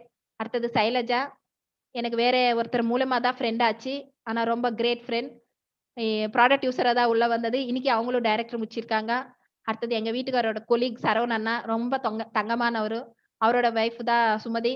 Sridhar sir join பண்ண சொல்றாரு. ஜாயின் பண்ணு அப்படின்னு சொல்லிட்டு தான் கூட்டு வந்தாங்க. இன்னைக்கு அவங்களும் கோல்ட் டைரக்டர் அப்படின்னு லெவல் முடிச்சிருக்காங்க. இவங்க தான் என்னோட டைரக்ட் லைன்ஸ். இப்போதைக்கு ஆக்டிவ் லைன்ஸ். அடுத்தது என்னோட டவுன் லைன்ஸ். அச்சீவ்மென்ட்ஸ்ன்னு பார்த்தீங்கன்னா, ரொம்ப கிரேட் பர்சன் மிஸ்டர் சின்னப்பா. அண்ணா வந்து வந்து ஸ்கூல்ல வந்து எனக்கு சீனியர். இப்ப இந்த பிசினஸ்ல வந்து நான் தான் சீனியர். அவர் ஜூனியர் தான். ஒரு மொபைல் சர்வீஸ் ஷாப் வச்சுன்னுருந்தாரு. வேற ஃப்ரெண்ட் மூலியமா தான் அண்ணாவோட ஷாப்புக்கு போனேன். இந்த பிசினஸ் பத்தி சொன்னேன். பெருசா நம்பிக்கை கிடையாது. ஏதோ நான் வந்து அந்த ஸ்கூல் ரிலேஷன்ஷிப் இருக்கிறதுனால, சரிம்மா நான் வாங்கி யூஸ் பண்றேன் முதல்ல ப்ராடக்ட் அப்படின்னு தான் உள்ள வந்தாரு. ராஜன் சாரோட லைவ் ட்ரெய்னிங்ஸ் வந்து அண்ணாவோட ஷாப்ல தான் போடுவேன். இந்த ட்ரெய்னிங் இங்க இங்க போட்டுக்கலாமாண்ணா? எனக்கு வேற எந்த இடம் இல்ல. டீம் எல்லாம் இங்க வர வைக்கலாம் அப்படின்னு சொல்லிட்டு, அந்த லைவ் ட்ரெய்னிங்ல அவரு உட்கார்ந்து சிஸ்டம் ஃபாலோ பண்ணாம நெறைய அவரு அதுக்கு முன்னாடி நெட்வொர்க் பண்ணியிருக்காரு. எதுலயும் சக்சஸ் இல்ல. இனிமேல் மொபைல் சர்வீஸ் ஷாப் தான் அப்படின்னு சொல்லிட்டு உட்காரும்போது தான் மறுபடியும் நான் வெஸ்டேஜ் எடுத்துன்னு போய் குடுக்கும்போது, இந்த சிஸ்டம்ன்ற ஒரு விஷயம் நீ புடிச்சுக்கிட்ட. அது நான் மறுபடியும் இந்த சிஸ்டத்துக்குள்ள நானும் வந்தா எல்லாரால அச்சீவ் பண்ண முடியும். சார் சூப்பரா ஒரு சிஸ்டம் கிரியேட் பண்ணி வச்சிருக்காரு அப்படின்னு சொல்லிட்டு, முதல்ல பேப்பர்ல பிளான் சொல்லிட்டு இருந்தாரு. அவரால முடியல. சக்சஸ் வரல. அப்புறம் நான் என்ன ஃபாலோ பண்ணேன், அது ஃபாலோ பண்ணா சக்சஸ் வரும்ண்ணா. அப்படி இல்லன்னா பார்க்கலாம் அப்படின்னு சொல்லிட்டு, அவரோட டிவிடிஸ் நான் என்னென்ன ஃபாலோ பண்ணோம் அப்படியே அதே சிஸ்டம் ஃபாலோ பண்ணிட்டு, ஒவ்வொரு லெவல் அச்சீவ் பண்ணிட்டு, இன்னைக்கு ஸ்டார் டைரக்டரா என் கீழ 77,633 சம்பாதிச்சிருக்காரு. எப்பவுமே பாசிட்டிவா தான் இருப்பாரு. நெகட்டிவ்ன்றது என்கிட்ட இதுவரைக்கும் ஃபோன்ல பேசினது கிடையாது. என்கிட்ட ஃபாரின் டூருக்கு வந்தாரு. இன்னும் கிரேட் அச்சீவ்மென்ட் என்னன்னா, கூடிய சீக்கிரம் கார் வாங்க போறாரு. கார் செலக்ட் பண்ணியாச்சு. ஷோரூம்ல கார் இருக்கு. கொஞ்சம் சின்ன ஒரு ஹெல்த் இஷ்யூவால மாறி இருக்கு. அடுத்த மாசம் கூடிய சீக்கிரம் என் கீழ ஒருத்தர் கார் வாங்க வைக்கிற அளவுக்கு வெஸ்டேஜ் வளர்ந்திருக்கு ஃபிரெண்ட்ஸ். அடுத்தது ராணி மேடம். சூப்பரான ஒரு லேடி. கிராமத்து ஆளு தான். தாயம் விளையாடிக்கின்னு இருப்பாங்க. அக்கம் பக்கம் இருக்கிறவங்க கிட்ட பேசுறது. அவங்க வீட்டுக்காரர் வந்து போட்டுக்கு போவாங்க. மீன் புடிப்பாங்க. அத எடுத்துட்டு வந்து அங்க ஊருங்கள்ல விக்கிறது. எப்பவுமே தமாஷா ஜாலியா இருப்பாங்க. இந்த பிசினஸ்க்குள்ள வரும்போது கூட அப்படிதான் வந்தாங்க. இன்னைக்கு ரொம்ப இந்த பிசினஸ் பத்தி புரிஞ்சுக்கிட்டு, நெறைய விஷயம் நெறைய பேருக்கு ட்ரெய்னிங்ஸ் மாதிரி எல்லார்கிட்டயும் இப்ப பேச ஆரம்பிச்சு, ஒரு லீடிங் லேடியா இப்ப சூப்பரா ஆரம்பிச்சிருக்காங்க. நல்லா பண்றாங்க. இன்னைக்கு 40,000 அவங்களோட ஹையஸ்ட் இன்கம் ஏர்ன் பண்றாங்க. எனக்கு ரொம்ப பெருமையா இருக்கும். இந்த மாதிரி இவங்கலாம் நம்ம மூலமா சம்பாதிக்கிறான்ற ஒரு பெருமை வந்து எனக்கு நிஜமாவே இருக்கு. அடுத்தது நான் சொல்லியிருக்கேன் ஆல்ரெடி மாலினி பாலமுரளின்னு சொல்லிட்டு, இன்னைக்கு ஸ்டார் டைரக்டர் லெவல் முடிச்சுட்டு, கிட்டத்தட்ட 19,000 வாங்குறாங்க. அடுத்தது அம்மு யதீந்திரா அப்படின்னு சொல்லிட்டு புத்தூர்ல இருக்காங்க. இவங்களும் ஸ்டார் டைரக்டர் லெவல் முடிச்சிருக்காங்க. யதீந்திரா சார் வந்து எப்படி சொல்லணும்னா, நான் ஜாயின் பண்ண ஒரு கிட்டத்தட்ட ஒரு 9,000 வாங்கும்போதே நான் இந்த பிசினஸ் பத்தி சொன்னேன். சார் வந்து புத்தூர் புத்தூர் லெக்சரரா வொர்க் பண்ணிட்டு இருந்தாரு. ஆ இது வந்து பெருசாலாம் முடியாதுன்ற ஒரு விஷயத்துல டச் பண்ணல. அந்த அளவுக்கு எனக்கு வந்து இது பெருசா முடியும்ன்ற நம்பிக்கை என்னால குடுக்க முடியல. ஒரு 48,000 டச் பண்ணதுக்கு அப்புறம் மறுபடியும் யதீந்திரா சார்க்கு கால் பண்ணேன். "யதீந்திரா நல்லா போயிட்டு இருக்குது. உன்னோட வருமானம் எப்படி இருக்குதுன்னா?" அதே வருமானம் தான் சொன்னான். அப்ப இதுல எவ்வளோ வருமானம் ஏறி இருக்கு பாரு. 2 இயர்ஸ்க்கு அப்புறமா மறுபடியும் மீட் பண்ணும்போது என்னோட வருமானம் நல்லா ஹை லெவல்ல இருக்கு. அவரோட வருமானம் அப்படியே இருக்குது. இதுக்கு மேல ஏறுமான்னு கேட்கும்போது, "இல்ல மேடம். இதுக்கு மேலலாம் எங்களுக்கு வராது. இவ்வளோ தான் வரும்." நான் அப்ப ஏன் இத எடுத்து பண்ணக்கூடாதுன்னும்போது, அவங்க வைஃப் இன்ட்ரோடியூஸ் பண்ணாரு. மிஸ்ஸஸ் அம்மு. அவங்க வந்ததுக்கு அப்புறமா, "இந்த பிசினஸ் பார்ட் டைமா நீ பண்ணிட்டு இருங்க. நான் வந்து சேர்ந்துக்கிறேன்." அப்படின்னு சொன்னாரு. இப்ப 2 பேரும் சேர்ந்து சூப்பரா சக்சஸ்ஃபுல்லா அவங்க டீம்னி எடுத்துட்டு பண்ணிட்டு இருக்காங்க. அடுத்தது எங்க அம்மா, அப்பா. இன்னைக்கு ரிட்டயர் ஆயிட்டாரு அப்பா. ஆனாலும் இன்னைக்கு கோல்ட் டைரக்டரா இருக்காரு. மாதம் 36,000 சம்பாதிச்சுட்டு இருக்காரு. இன்னைக்கு நான் பிசினஸ் குடுத்தேன்னு எவ்வளவுதான் சம்பாதிச்சாலும், பணம்ன்றது எடுத்துன்னு போய் சும்மா சும்மா மாசம் மாசம் எடுத்துன்னு போய் குடுக்க முடியாதுங்க யாராலயும். ஆனா இன்னைக்கு பிசினஸ் குடுத்ததுனால, அப்பா சூப்பரா அவரோட டீம் வந்து நான் பார்த்துக்கிட்டு இருப்பேன். மிச்சம் அவருக்கு என்னென்ன தேவையோ அங்க என்ன கூட்டு போவாரு. ஆ விளையாட்டயே இந்த பிசினஸ் வந்து அவர் 30,000, 35,000 சாலிடா சம்பாதிச்சுட்டு இருக்காரு. அந்த அளவுக்கு வெஸ்டேஜ் மேல ஒரு பெரிய நம்பிக்கை குடுத்தது. என்னோட பேரன்ட்ஸ் அச்சீவ்மென்ட்ன்றது சின்ன விஷயம் கிடையாது. அடுத்தது கோல்ட் டைரக்டர்ஸ் என் கீழ மேடம் வனஜாட்சி மேடம் பன்னூர் சப் ஸ்டேஷன்ல இருப்பாங்க. பூங்கொடி மேடம் ஆரம்பாக்கம். அடுத்தது கலாக்கா. இவங்க வந்து ரொம்ப பாசிட்டிவான ஒரு பர்சன். தடா. அடுத்தது பால்ராஜ் சார் சூலூர்பேட்டை பக்கத்துல வாட்டம்பேடு. அடுத்தது சாமிதுரை சார் சித்தூர் இவரு. இவங்கலாம் கோல்ட் டைரக்டர்ஸ் என் கீழ. சுமதி சரவணன் இங்க தான் பொன்னேரி தான் இவங்க. அடுத்தது பிரான்சிஸ் சார் அப்படின்னு சொல்லிட்டு சித்தூரு. ரகுராஜ் சார் அப்படின்னு இருக்காங்க. ஃபோட்டோ வைக்க முடியல சார். அவரும் சித்தூர் தான். அடுத்தது செண்முக சுந்தரம் சூலூர்பேட்டா. இவரு கோல்ட் டைரக்டர். அடுத்தது கார்த்திக் சார். இவரும் கோல்ட் டைரக்டர்ஸ். இவங்கலாம் வந்து ஸ்டார் முடிச்சதுக்கு அப்புறமா கோல்ட் டைரக்டர்ஸ் இவங்கலாம் என் கீழ வருவாங்க.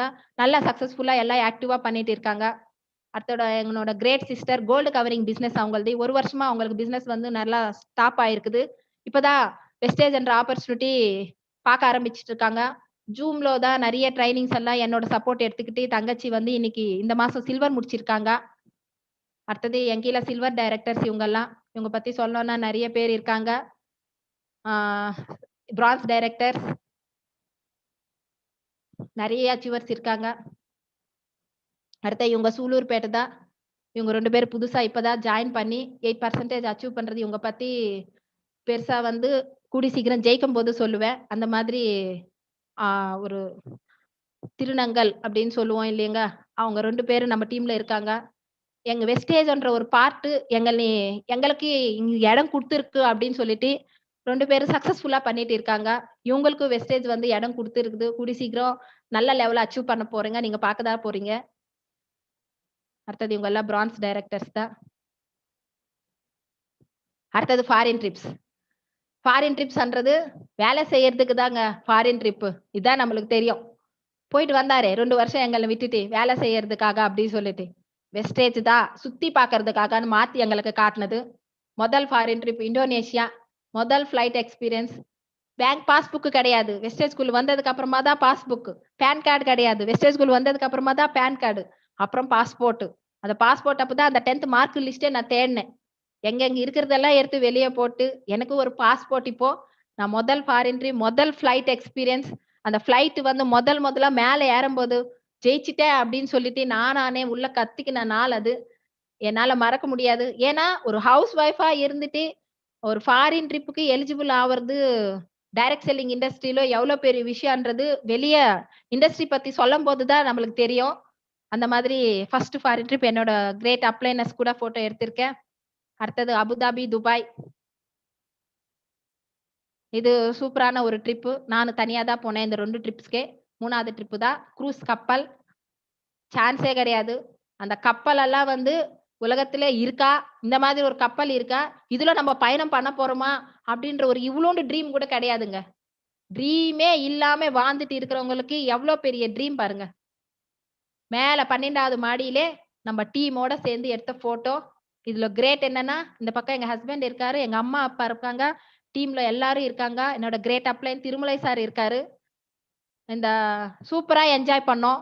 என்னோட என்ஜாய்மென்ட்டோட டீம் என்ஜாய்மென்ட் நான் நல்லா சந்தோஷப்பட்டேன். எங்க அப்பாவோட சந்தோஷம் தாங்கவே முடியாது. ஏன்னா பாஸ்போர்ட் எடுத்து வச்சிருக்காரு. கம்பெனில இருக்கும்போது உங்களுக்கு கண்டிப்பா ட்ரெய்னிங்காக அனுப்புறோம்னு சொல்லியிருக்காரு. அந்த பாஸ்போர்ட் வந்து ரினியூவல் பண்ணிட்டு வெஸ்டேஜ்ல ஃபாரின் ட்ரிப்க்கு யூஸ் ஆச்சு. அந்த மாதிரி கம்பெனிஸ்ல ஏமாத்திட்டு அனுப்புறோம், அனுப்புறோம். அப்புறம் அனுப்பவே இல்ல லாஸ்ட் வரைக்கும். ஆனா வெஸ்டேஜ் அவருக்கு கை குடுத்துச்சு. அந்த ஃப்ளைட் ஏறியாச்சு, கப்பலும் ஏறியாச்சு. ஒரு பொண்ணா ஜெயிச்சுட்டேன். எங்க அம்மா, அப்பா ரொம்ப என்ஜாய் பண்ணாங்க. என்ன எங்குமே டிஸ்டர்ப் பண்ணல. அவங்க தனியா அவங்க 4 நாள் அவங்க தனியா வாழ்ந்த நாளுன்னு நெனைக்கிறேன் நானு. அந்த மாதிரி தனியா சூப்பரா என்ஜாய் பண்ணாங்க. அடுத்தது கார். சின்ன ஒரு கார் கூட ஒரு ரூ. 500 கூட ஒரு கடைக்கு போயிட்டு கார் கேட்டா, ரூ. 500 நம்மளால முடியாதுடான்னு சொல்ற மதர் நானு. இன்னைக்கு ஹோண்டா அமேஸ் ஹோண்டா ஷோரூம்ல என் பசங்களுக்கு கூட ரூ. 11,00,000 கார் எடுத்திருக்க பெருமை யாருக்குன்னா வெஸ்டேஜ்க்கு மட்டும் தான். அது எங்களோட mentor great R S. Rajan sir கையில வாங்குறோம்.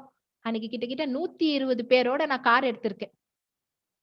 எல்லாரும் எடுத்திருக்கலாம் காரு.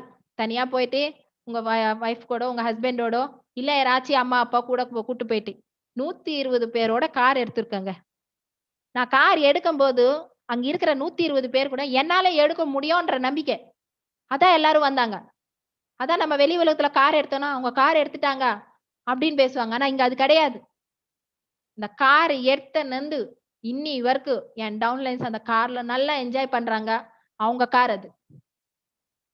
நான் எப்படி அனுபவிக்கிறேனோ அந்த காரு அவங்களும் அனுபவிக்கிறாங்க. அந்த மாதிரி எல்லாரோட லைன்ஸோட நான் அந்த கார்ல நல்லா பயணம் பண்ணியிருக்கேன்.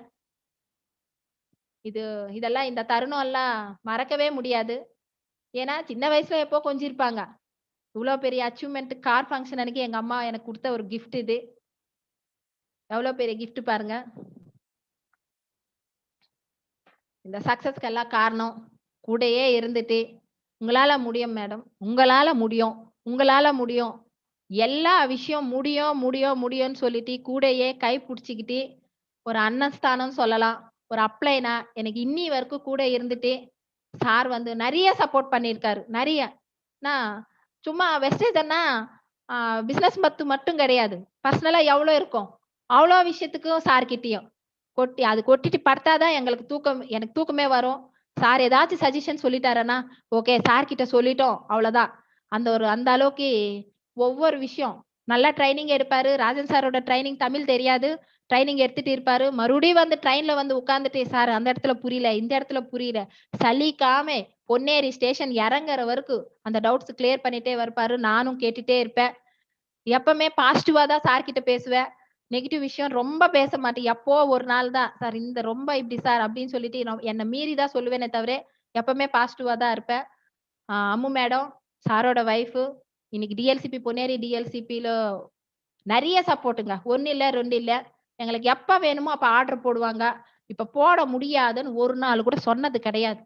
என்னைக்கு ஆர்டர் வச்சாலும், எவ்வளோ வச்சாலும், நைட் ஆயிடுச்சு. மேடம் இப்ப ஆட் பண்ணணும். கண்டிப்பா போடுங்க மேடம். நீங்க வைங்க. நான் பார்த்துக்கிறேன்.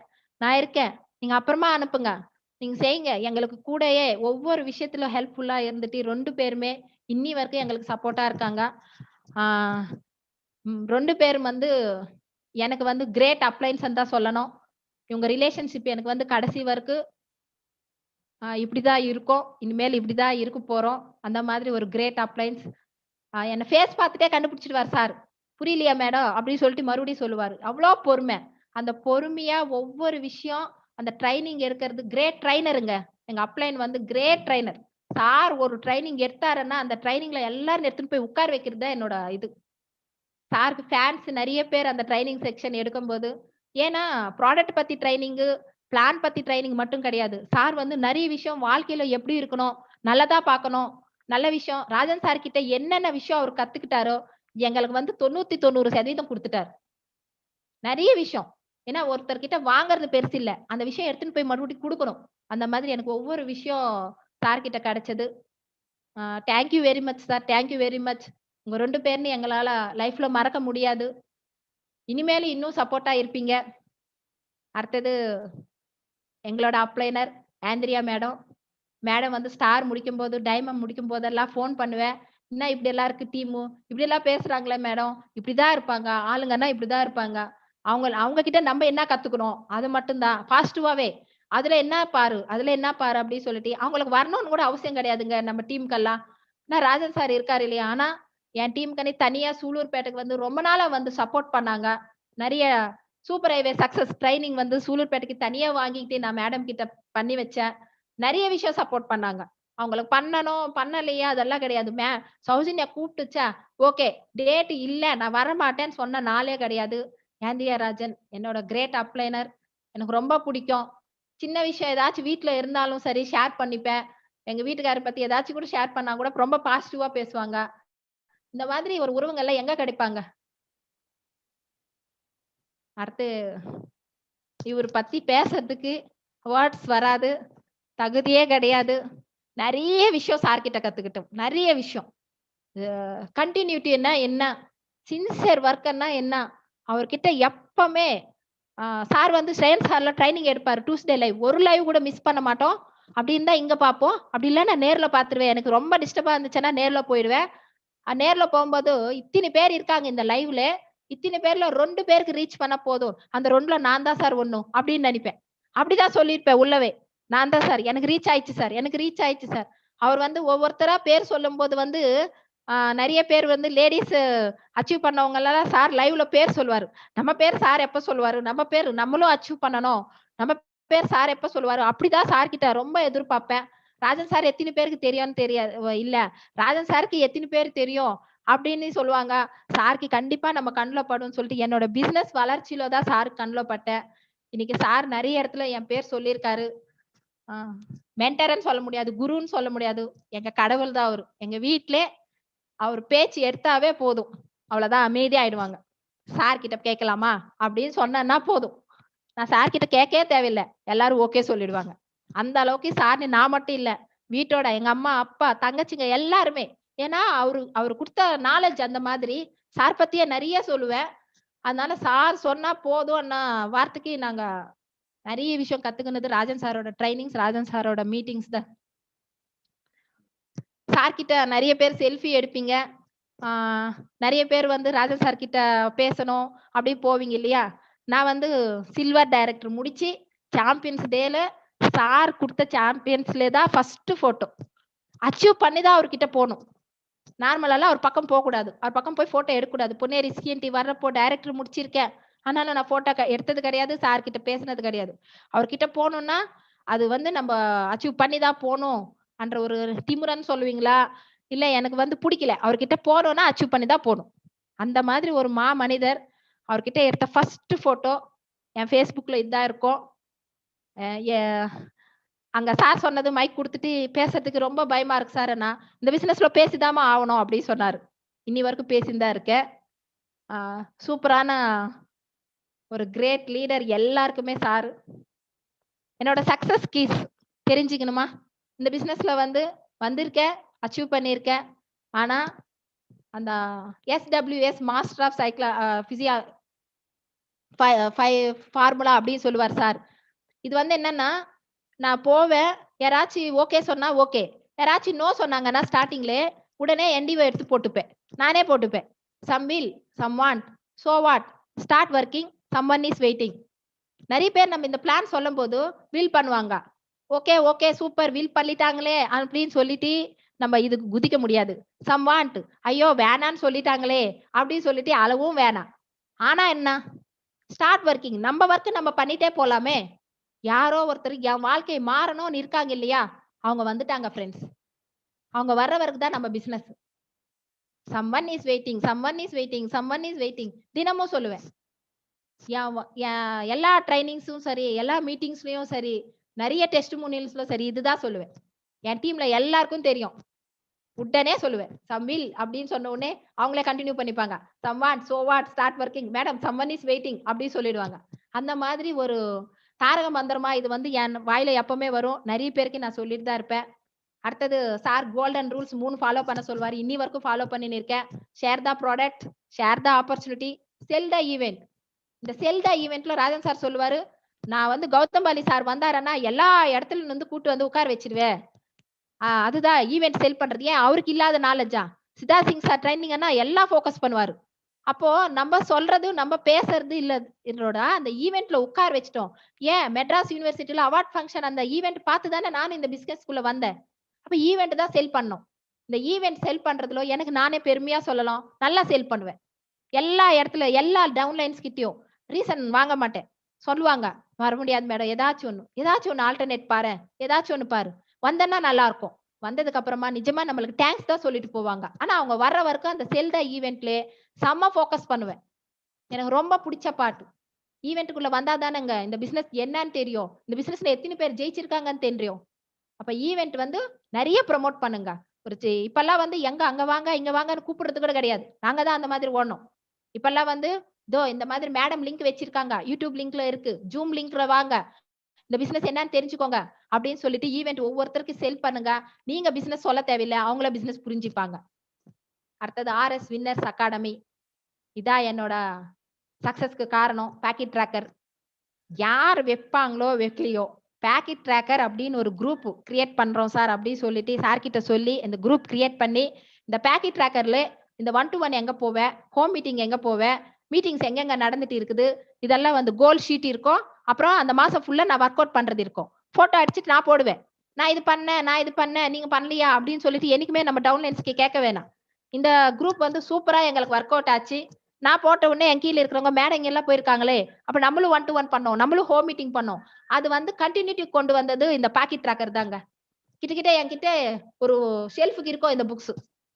ரெகுலரா மெயின்டைன் பண்ணுவேன். சூப்பரா எனக்கு கை கொடுத்தது இது. இப்படிதான் பண்ணணும் பிசினஸ் அப்படின்னு சொல்லிட்டு ஒவ்வொரு விஷயம் சார் கொடுத்த விஷயம் வந்து நான் நல்லா யூஸ் பண்ணிக்கிட்டேன். சாரோட வீடியோ யூஸ் பண்ண மாதிரி கூட வீடியோல கூட சரி இன்னி வரைக்கும் கூட பிரசன்டேஷன் வந்து எந்த இடத்துலயும் நான் எனக்கு கிளியர்னஸ் இருக்காது. பிரசன்டேஷன் சாரோட வீடியோ தான். அதுலதான் நம்ம ஹிமாச்சல் பிரதேஷ் வந்து காட்டுறாங்க. விஷுவலைசேஷனா காட்டுறாங்க சாரோட வீடியோ யூஸ் பண்ணிக்கோங்க. சாரோட என்டிஓ வந்து திருப்பி நீங்களும் பாருங்க, பார்க்க வைங்க. இந்த கோல்டன் ரூல்ஸ் 3 ரூல்ஸ் யூஸ் பண்ணுங்க. இந்த பாக்கெட் ட்ராக்கர் வந்து என்ன இருக்குதுன்னு உங்க அப்ளையன்ஸ் கிட்ட கேட்டுக்கோங்க. அந்த பாக்கெட் ட்ராக்ல இருக்கிறது ஃபாலோ பண்ணுங்க. இப்ப புக்ஸ் இருக்கா இல்லையான்னு தெரியல. அந்த புக்ஸ்ல என்ன இருக்குதோ அந்த விஷயம் நம்ம ஃபாலோ பண்ணா போதும். இதுதான் இந்த 3 என்னோட சக்சஸ் கீஸ். அது இன்னைக்கு உங்களுக்கு அந்த சீக்ரெட் சொல்லிட்டேன். என்கிட்ட கண்டினியூட்டி கூட இருக்குங்க. கண்டினியூட்டி இருக்கும். ஒரு நாள் கூட பிளான் சொல்லாம இது வரைக்கும் யாருக்கும் இருந்தது கிடையாது. யாரோ ஒருத்தருக்கு சொல்லிதான் ஆகணும். ரொம்ப டெடிகேஷனா ஒர்க் பண்ணுவேன். யாருக்கு மீட்டிங் ட்ரைனிங்ஸ் அப்படின்னு சொல்லிட்டு மெசேஜ் போட்டா போதும். சார் எப்படி போலாம், எந்த ட்ரைனிங் போலாம் தான் கேட்பேன். ஸ்டார்டிங்ல இருந்து நான் என்னைக்கு பிசினஸ் எடுத்தனோ அன்னின்னு ரீசன் நிறைய இருக்காது. ஃபீவர், வீட்டுல பசங்களுக்கு ஃபீவர், வீட்டுல இந்த மாதிரி திட்டுறாங்க, எந்த ரீசன் இருக்காது. மீட்டிங் ட்ரைனிங்ஸ் அட்டம் பண்ணுவேன். கீழே இருக்கிறவங்களும் மீட்டிங் ட்ரைனிங்ஸ் உட்கார வைப்பேன். அந்த சிஸ்டத்துக்குள்ள சிடி தான் தெலுங்கு டிவிடி, தமிழ் தமிழ், இந்த ஆந்திர பிரதேஷ் தமிழ்நாடு 2 இடத்துலயே அந்த சிடி பார்த்து ஆந்திர பிரதேஷ்ல நிறைய பேர் சிரிச்சாங்க. இன்னைக்கு அவங்க அப்படிதான் இருக்காங்க. ஆனா நாங்க வளர்ந்துட்டோம். ஆந்திர பிரதேஷ்ல சாரோட வீடியோஸ் தான் நாங்க வளர்ந்துருக்கோம். ராஜன் சாருக்கு ரொம்ப தேங்க்ஸ் சொல்லிக்கிறேன். எல்லாம் அவரோட சிஸ்டம், அவரோட ட்ரைனிங்ஸ், அவரோட மீட்டிங்ஸ் தான் எங்களை ஒவ்வொரு வளர்ச்சிக்கு காரணம். இனிமேல் வளர போறதுக்கு கூட காரணம் கூட அவரு தான். அப்புறம் என்னோட கிரேட் அப்ளைனர் திருமலை சாருக்கு, அடுத்த என்னோட பசங்களுக்கு இந்த அளவுக்கு இந்த எல்லாமே ரெடி பண்ணிட்டு நேத்துக்கு 2 டேஸா இதெல்லாம் ரெடி பண்ணிட்டு உன்னால முடியும் அப்படின்னு சொல்லிட்டு கொடுத்து எனக்கு 3 பசங்க தங்கமான பசங்க. நான் ஃபீல்ட் ஒர்க் போகும்போது கூட சரி, எங்க வீட்டுல இது இல்ல எங்க வீட்டுல அது இல்லைன்னு சொல்லிட்டு யாராச்சும் வந்து கேட்டாலும் கூட சரி, சாப்பாடு வடிச்சிட்டு தண்ணி ஊத்திட்டு உப்பு போட்டு சாப்பிடுவாங்க. அது இது கேட்க மாட்டாங்க. ஏன்னா இந்த பிசினஸ்ல வளர்ச்சி என்னன்னு சொல்லிட்டு ஒவ்வொரு மீட்டிங்ல ட்ரைனிங்ல போயிட்டு வந்து வீட்லயும் நான் ஷேர் பண்ணுவேன். நம்ம வளருவோம் அப்படின்னு சொல்லிட்டு பசங்க கிட்ட சொல்றதுக்கு அவங்க 3 பேர் எனக்கு கை கொடுத்தாங்க. எப்பவுமே எனக்கு எந்த பிரச்சனை பண்ணது கிடையாது. ஸ்கூல்ல கூட ஒரு கம்ப்ளைண்ட் கூட வராது. அந்த மாதிரி பசங்களுக்கு தேங்க்ஸ் சொல்லிக்கிறேன். அடுத்த Vestige founders Gautam Pali sir, Deepak Sur sir, Kanwar Bir Singh sir, இன்னைக்கு வெஸ்டேஜ்ல இருக்கிற எல்லாருக்குமே இவங்க கடவுள் மாதிரி தான். எந்த மாதிரி ஒரு ப்ராடக்ட்ஸ், எந்த மாதிரி ஒரு பிளான், ஆத்ம நிர்பார் பிளான் சொல்லிட்டு பிளான் மாத்தி 2 crore கிளப்னு கொடுத்துட்டு கன்சிஸ்டன்சி ஆஃபர்னு கொடுத்துட்டு எவ்வளோன்னு கொடுப்பார். அள்ளி கொடுக்குறாரு. வாங்கி நம்ம பிசினஸ் பண்ணணும், அவ்வளவுதான். 15,000க்கு 20,000க்கு வெளியில எப்படி எல்லாம் ஓடிட்டு இருக்காங்க. 15,000 20,000 வெஸ்டேஜ்ல எப்படி சம்பாதிக்கணும் சூப்பரா சொல்லி பிளான் கொடுத்துருக்காரு. அந்த பிளான் நீங்க ஃபர்ஸ்ட் எடுத்துக்கோங்க. இந்த 3 பேருக்கு வந்து நாங்க எப்பவுமே குடும்பமோட நன்றி சொல்லிக்கிறோம். என்னோட ஹீரோ மிஸ்டர் ஸ்ரீதர் சார் உழைச்சி உழைச்சி உழைச்சி அந்த பிசினஸ் இந்த பிசினஸ் இந்த பிசினஸ் அந்த பிசினஸ் எப்படின்னா முன்னுக்கு வரணும், எப்படினாலும் பசங்க நம்ம முன்னுக்கு வர வைக்கணும் அப்படின்னு சொல்லிட்டு அவங்க அப்பா ஒரு எஸ்ஐ ஃபேமிலி என்ற ஒரு ஒரு சின்ன ஈகோ கூட இவர்கிட்ட இருக்காதுங்க. சூப்பரான என்ன ஒரு லைஃப் பார்ட்னர். இன்னைக்கு இவ்வளவு தூரம் நான் உங்க முன்னாடி நிக்கிறேன்ல, அப்ப எவ்வளவு விஷயம் அவர் சாக்ரிஃபைஸ் பண்ணிருப்பாரு. எவ்வளவுதான் வேணான்னு இந்த பிசினஸ் சொன்னாலும் இன்னைக்கு அந்த பிசினஸ் அப்படி லவ் பண்றாருங்க. கரோனா வந்ததுக்கு அப்புறம் வந்து அந்த பிசினஸ்ல நாங்க டேஸ்ட் பண்றது ஒவ்வொரு விஷயம், அந்த டவுன்லைன்ஸ் கிட்ட ரிலேஷன்ஷிப் எல்லாம் தெரியாது, அவருக்கு எப்படி இருக்கணும் எப்படி பேசணும் தெரியாது. ஆனா இன்னைக்கு டவுன்லைன்ஸ் கிட்ட அந்த ரிலேஷன்ஷிப் எல்லாரும் கூடிய ஒரு ஃபேமிலியோட சூப்பரா இன்னைக்கு எல்லாருக்கும் ஒரு மோட்டிவேஷனா பேச ஆரம்பிச்சிருக்காரு. இவர் இல்லைன்னா இல்ல அந்த அளவுக்கு வெஸ்டேஜுக்கு எனக்கு ஒவ்வொரு விஷயம் சப்போர்ட் பண்ணிட்டு இன்னி வரைக்கும் கொடுத்துட்டு இருக்காரு. எனக்கு வந்து டார்கெட் எல்லாம் வச்சிருப்பேன், அதுல இன்னும் கொஞ்சம் கொடுப்பாரு. இன்னும் நல்லா பண்ணு, இன்னும் அடுத்த மாசத்துக்குள்ள இது பண்ணு, இன்னும் அடுத்த மாசத்துக்குள்ள இந்த லைன்ஸ் பண்ணு அப்படின்னு சொல்லிட்டு எனக்கே சொல்றாரு. ஒரு காலத்துல இந்த பிசினஸ்ல பெருசா என்ன சம்பாதிக்க போறேன்னு சொன்னாரு, இன்னைக்கு இந்த பிசினஸ்ல எவ்வளவு இருக்கு தெரியுமா, இன்னும் எங்க இருக்க நீ அன்ற மாதிரி பேச ஆரம்பிச்சிருக்காரு. சூப்பரான ஹீரோ, என்னோட ஹீரோ. இன்னும் நான் இங்க நிறைய இடத்துல வந்து நிறைய பேருக்கு தேங்க்ஸ் சொல்லணும். என்னோட பில்லர்ஸ்க்கு இன்னைக்கு நான் அச்சீவ் பண்ணது இல்ல, அந்த கார் அச்சீவ் பண்ணப்ப கூட சரி, எல்லாருமே சரி நம்மளால முடியும்ன்ற நம்பிக்கை கொடுத்தது தான் அந்த காரு. அந்த பில்லர்ஸ் எல்லாருக்குமே தேங்க்ஸ் சொல்லியிருக்கிறேன். இந்த ஆப்பர்ச்சுனிட்டி எனக்கு கொடுத்த அசோக் சாருக்கும் பிரவீன் சாருக்கு தேங்க்ஸ்ன்ற வார்த்தை நான் சொல்ல முடியாது. அவரோட ப்ராடக்ட் ட்ரைனிங்ஸும் சரி, சாரோட விஐபி, பிரவீன் சாரோட விஎல்சி, இதெல்லாம் வந்து நான் வந்து அட்டன் பண்ணிட்டு இருக்கிறது இல்லாம என் டீம்ல மொத்த பேருக்கு நிறைய சப்போர்ட். எந்த இடத்துல கரெக்டா வந்துருவாரு அந்த இடத்துல பிரவீன் சார் கரெக்டா வந்துருவாரு. அதே மாதிரி இந்த டைம்ல ப்ராடக்ட் ட்ரைனிங் கரெக்டா இருந்தா நல்லா இருக்குமே அப்படின்னு நினைப்பேன், அந்த இடத்துல தான் கரெக்டா அசோக் சார் ட்ரைனிங் கொடுப்பாரு. இந்த மாதிரி 2 பேரோட ட்ரைனிங்ஸ் வந்து டீமுக்கு ரொம்ப சப்போர்ட்டா இருக்கும். இனிமேல ஆன்லைன் எடுத்துட்டு வந்து இதுலயும் ட்ரைனிங்ஸ் கொடுத்துட்டு இருக்காங்கன்னா தமிழ்நாடுக்கு நிஜமா தான் கிரேட் ட்ரைனர்ஸ் 2 பேருமே. அடுத்தது பிரான்ச் மேனேஜர் சதீஷ் சார், அவர்கிட்ட பேசுறதுக்கே ரொம்ப பயம். ஆனாலும் ஒரு வாட்டி ஃபோன் பண்ணுவேன், உடனே மெயில் வைங்க மேடம் சொல்லுவேன், தெரியாதுன்னு சொல்லுவேன். மெயில் வைக்கணும் மேடம், நீங்க தான் வைக்கணும் அப்படின்னு சொல்லிட்டு அந்த மெயில் கத்து கொடுத்துட்டு மெயில் வச்சுக்கிட்டு அவரே கரெக்ட் பண்ணிக்கிட்டு நான் பண்ணி கொடுக்குறேன் அப்படின்னு சொல்லுவாரு. சூப்பரான ஒரு ஜோனல் மேனேஜர் நம்மளுக்கு சதீஷ் சார். அடுத்தது மோகன் சார், அக்ரி ட்ரைனர். அவரோட சுத்த தமிழ் எனக்கு சுத்தமா புரியாது, நிறைய விஷயம் மறுபடியும் கிட்ட உட்கார்ந்து மறுபடியும் போய் கேட்கும் போது மறுபடியும் அதெல்லாம் வேற சொல்லி தருவாரு. எல்லாமே கிரேட் ட்ரைனர்ஸ். தமிழ்நாடே ஒரு எனக்கு பொறாமையா இருக்கும், ஆந்திர பிரதேஷ்ல இந்த மாதிரி இல்லையே அப்படின்னு சொல்லிட்டு. அந்த சாரோட ராஜன் சாரோட கிரேட்னஸ் தான் அது. சார் அந்த மாதிரி பாசிட்டிவா இருக்கிறதுனாலதான் இங்க எல்லாமே பாசிட்டிவா இருக்கீங்க. கூடி சீக்கிரம் உங்க சிஸ்டம் ஆந்திரால கூட எப்படி இருக்கும் தெரியுமா சார், இதுவும் ஆந்திரா RSWS சிஸ்டம் அப்படின்னு சொல்லிட்டு கிரியேட் பண்ணிட்டு அங்கேயும் கூடி சீக்கிரம் கொண்டு வந்தாச்சு. இனிமேல இன்னும் சூப்பரா அது வளர்த்துட்டு உங்களுக்கு காட்டுவோம் சார். அதுதான் நாங்க கொடுக்க போறோம். Thank you all leaders. என்னோட சக்சஸ் ஸ்டோரி இந்த அளவுக்கு எல்லா பொறுமையா கேட்ட எல்லாருக்குமே மிகப்பெரிய நன்றி. Thank you very much, thank you very much. Thank you sir, thank you. Right madam, எக்ஸலண்டா இருந்து. இன்ஃபேக்ட் நீங்க பேசின அந்த தமிழ் இன்ஃபேக்ட் அதுவே இன்னும் ரொம்ப அற்புதமா இருந்தது சார். ஒரு விஷயம், இந்த மாதிரி கண்டினியூட்டா 1 hour நான் தமிழ் பேசினது இல்ல, இதுதான் ஃபர்ஸ்ட். கிரேட். இல்ல எங்கேயுமே வந்து அந்த கொஞ்சம் கூட தொய்வு இல்லாமல் அதை கரெக்டா வந்து அழகா நீட்டா கொண்டு வந்தீங்க. இன்ஃபேக்ட் பிகாஸ் இது உண்மை. நீங்க வந்து ஒரு பணம்னா என்னன்னே வந்து அந்த கஷ்டமே இல்லாத ஒரு இடத்துல ஆரம்பிச்சு அதுல இருந்து திரும்ப லைஃப் டோட்டலா மாறி அதுக்கப்புறம் திரும்ப வந்து இன்னைக்கு ஒரு ஒரு லீடிங் லேடியா, இன்ஃபேக்ட் நான் தான் சொல்லுவேன், ஒரு லீடிங் லேடியா திரும்ப வந்து நீங்க வந்திருக்கீங்க. ஏன்னா நிறைய பேருக்கு இந்த ஆப்பர்ச்சுனிட்டி கொடுத்துருக்கீங்க. ஸோ உண்மையிலேயே ரொம்ப ரொம்ப சந்தோஷமா இருக்கு. இன்னைக்கு எங்களுக்காக நீங்க உங்க நேரம் ஒதுக்கி இந்த ஈவினிங் வித் கிரவுன் உங்களோட சக்சஸ் ஸ்டோரியை ஷேர் பண்ணதுக்கு எங்க டீம் சார்பாக, வெஸ்டீஜோட எங்களுடைய entire operation sales training team சார்பாக உங்களுக்கு ஒரு மிகப்பெரிய நன்றிகளை சொல்ற இந்த நேரத்துக்கு வந்து நாங்க ரொம்ப கடமைப்பட்டிருக்கோம். Thank you sir. Yes ma'am. சில கேள்விகள் தான். ரைட். என்ன அப்படின்னா, ஓகே, நீங்க டைரக்ட் செல்லிங்னா என்னன்னு உங்களுக்கு தெரியாது, இந்த மல்டி லெவல் மார்க்கெட்டிங்னா என்னன்னு தெரியாது. பட் உங்களை இன்ஸ்பயர் பண்ண ஒரு விஷயம், நீங்க ஃபர்ஸ்ட் மெட்ராஸ் யூனிவர்சிட்டி நீங்க போய் பார்த்த பொழுது அப்போ உங்களை இன்ஸ்பயர் பண்ண விஷயம் என்னவாக இருந்தது? கூட்டமா சேர்ந்து பணம் சம்பாதிக்கிற ஒரு விஷயம் இது. அப்ப நம்ம கிட்ட கூட்டம் இருக்கு. ஏன் அந்த கூட்டத்தை வந்து ஸ்கூல் ஜாயின் பண்ணுவேன், பையனை ஜாயின் பண்ணிருக்கேன். என் மூலியமா நிறைய பேர்லயும் ஜாயின் பண்ணி வச்சிருக்கேன். அந்த ஸ்கூல் நல்லா இருக்கு, அந்த ஸ்கூல் நல்லா இருக்குன்னு. அந்த விஷயம் எல்லாம் இங்க பார்க்கலாம். அந்த நெட்வொர்க் வந்து நம்ம கிட்ட இருக்கு. அந்த நெட்வொர்க் ஏன் நம்ம இது யூஸ் பண்ணிக்க கூடாது அப்படின்ற சொல்லி அங்க பார்த்துட்டேன். நிறைய பேர் ஜெயிச்சிருக்காங்க. நம்மளும் ஜெயிக்க போறோம். நம்ம மூலமா நிறைய பேரை ஜெயிக்க வைக்க போறோம்ன்ற விஷயம் அங்கே பிக்ஸ் பண்ணிட்டேன் சார். உங்க வாழ்க்கையை மாத்த முடியுங்கிற ஒரு நம்பிக்கையை வந்து கொடுத்த இடம் அந்த இடம். ஆமா ஆமா. Great, super.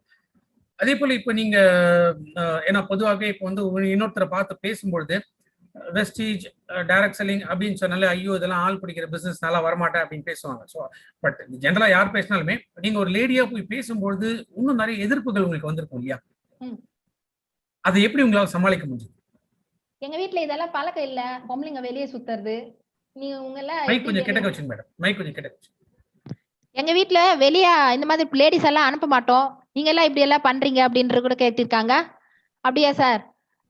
வெளியே வந்து வராம வீட்டுக்குள்ளே இருந்துட்டு பசங்களுக்கு பாதுகாப்புன்னு சொல்லி ஒரு தாயா இருக்கிறதோட நான் இல்லைனாலும் இந்த பிசினஸ் வந்து இந்த பிசினஸ் மூலமா என் பசங்களுக்கு போவோம். அந்த மாதிரி ஒரு பேசிவான இன்கம் தான் டைரக்ட் செல்லிங் இண்டஸ்ட்ரி. இது ஆளு பிடிக்கிறது கிடையாது. ஏன் ஆளு பிடிக்கிறது இல்லைன்னு நான் சொல்றேன்னா, நீங்க ஆல்ரெடி அது பண்ணிட்டு தான் இருக்கீங்க. எந்த இடத்துல போனாலும் அந்த இடத்துல நல்லா இருக்குன்ற விஷயம் எடுத்துட்டு வந்து வீட்டுக்கு வந்தோ யார்கிட்டயும் ஷேர் பண்ணிட்டு தான் இருக்கோம். அப்ப அந்த இடத்துல நீங்க ஆளு தானே சேர்க்கறீங்க. எல்லா இடத்துலயும் ஆளு நம்ம தான் சார் சேர்க்கிறோம். ஆனா இங்க மட்டும்தான் அந்த இண்டஸ்ட்ரி பத்தி தெரிஞ்சுக்காம நம்ம ஆளு பிடிக்கிற பிசினஸ் சொல்லிட்டு தப்பா வச்சிருக்கோம் அப்படின்னு சொல்லுவேன் சார். எந்த இடத்துல உங்களுக்கு வந்து உண்மையிலேயே அந்த ஒரு மாற்றம்? ஏன்னா இப்ப இனிஷியலா உள்ள வந்தீங்க, 345 ரூபா உங்களோட ஃபர்ஸ்ட் வருமானம் அப்படிங்கிறது இருந்தது. கண்டிப்பா எல்லாருக்குமே வந்து இந்த என்ன வெறும் இந்த 300 ரூபா தானே, ஏன்னா நீங்க நிறைய உழைச்சிருப்பீங்க. உழைக்கும் போது அந்த ஃபர்ஸ்ட் இன்கம் பார்க்கும்போது உங்களுக்கு இவ்வளவுதான் வந்திருக்கா, இதுல இருந்து ஜெயிக்க முடியும் அப்படின்னு உங்களுக்கு அந்த இடத்துல நம்பிக்கை கொடுத்த விஷயம் என்ன? ஆல்ரெடி ஸ்டேட்மெண்ட்ஸ் பார்த்திருக்கேன் சார். இப்படிதான் வரும் அப்படின்னு சொல்லிட்டு காட்டியிருக்காங்க முன்னாடி அப்ளைன்ஸ். அப்ப அந்த 300 ரூபாய் தான் எனக்கு வரும் அப்படின்னு சொன்னா, அப்ப கூட சார் 100 ரூபாய் கூட சம்பாதிக்கிறது இல்லாம நான் வீட்டுல உட்காந்து 300 ரூபான்றது எனக்கு பெருசா தெரிஞ்சிச்சு. Super, great.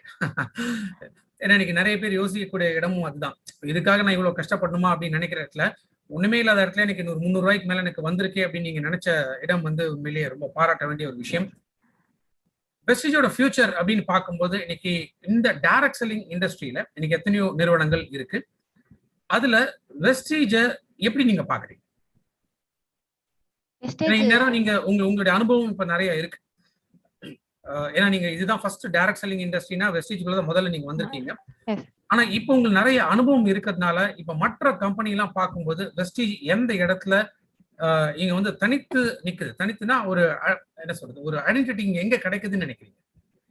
வெஸ்டேஜால ஒருத்தர் கூட நஷ்டமே ஆக முடியாது சார். அது ஒரு விஷயம் போதும்.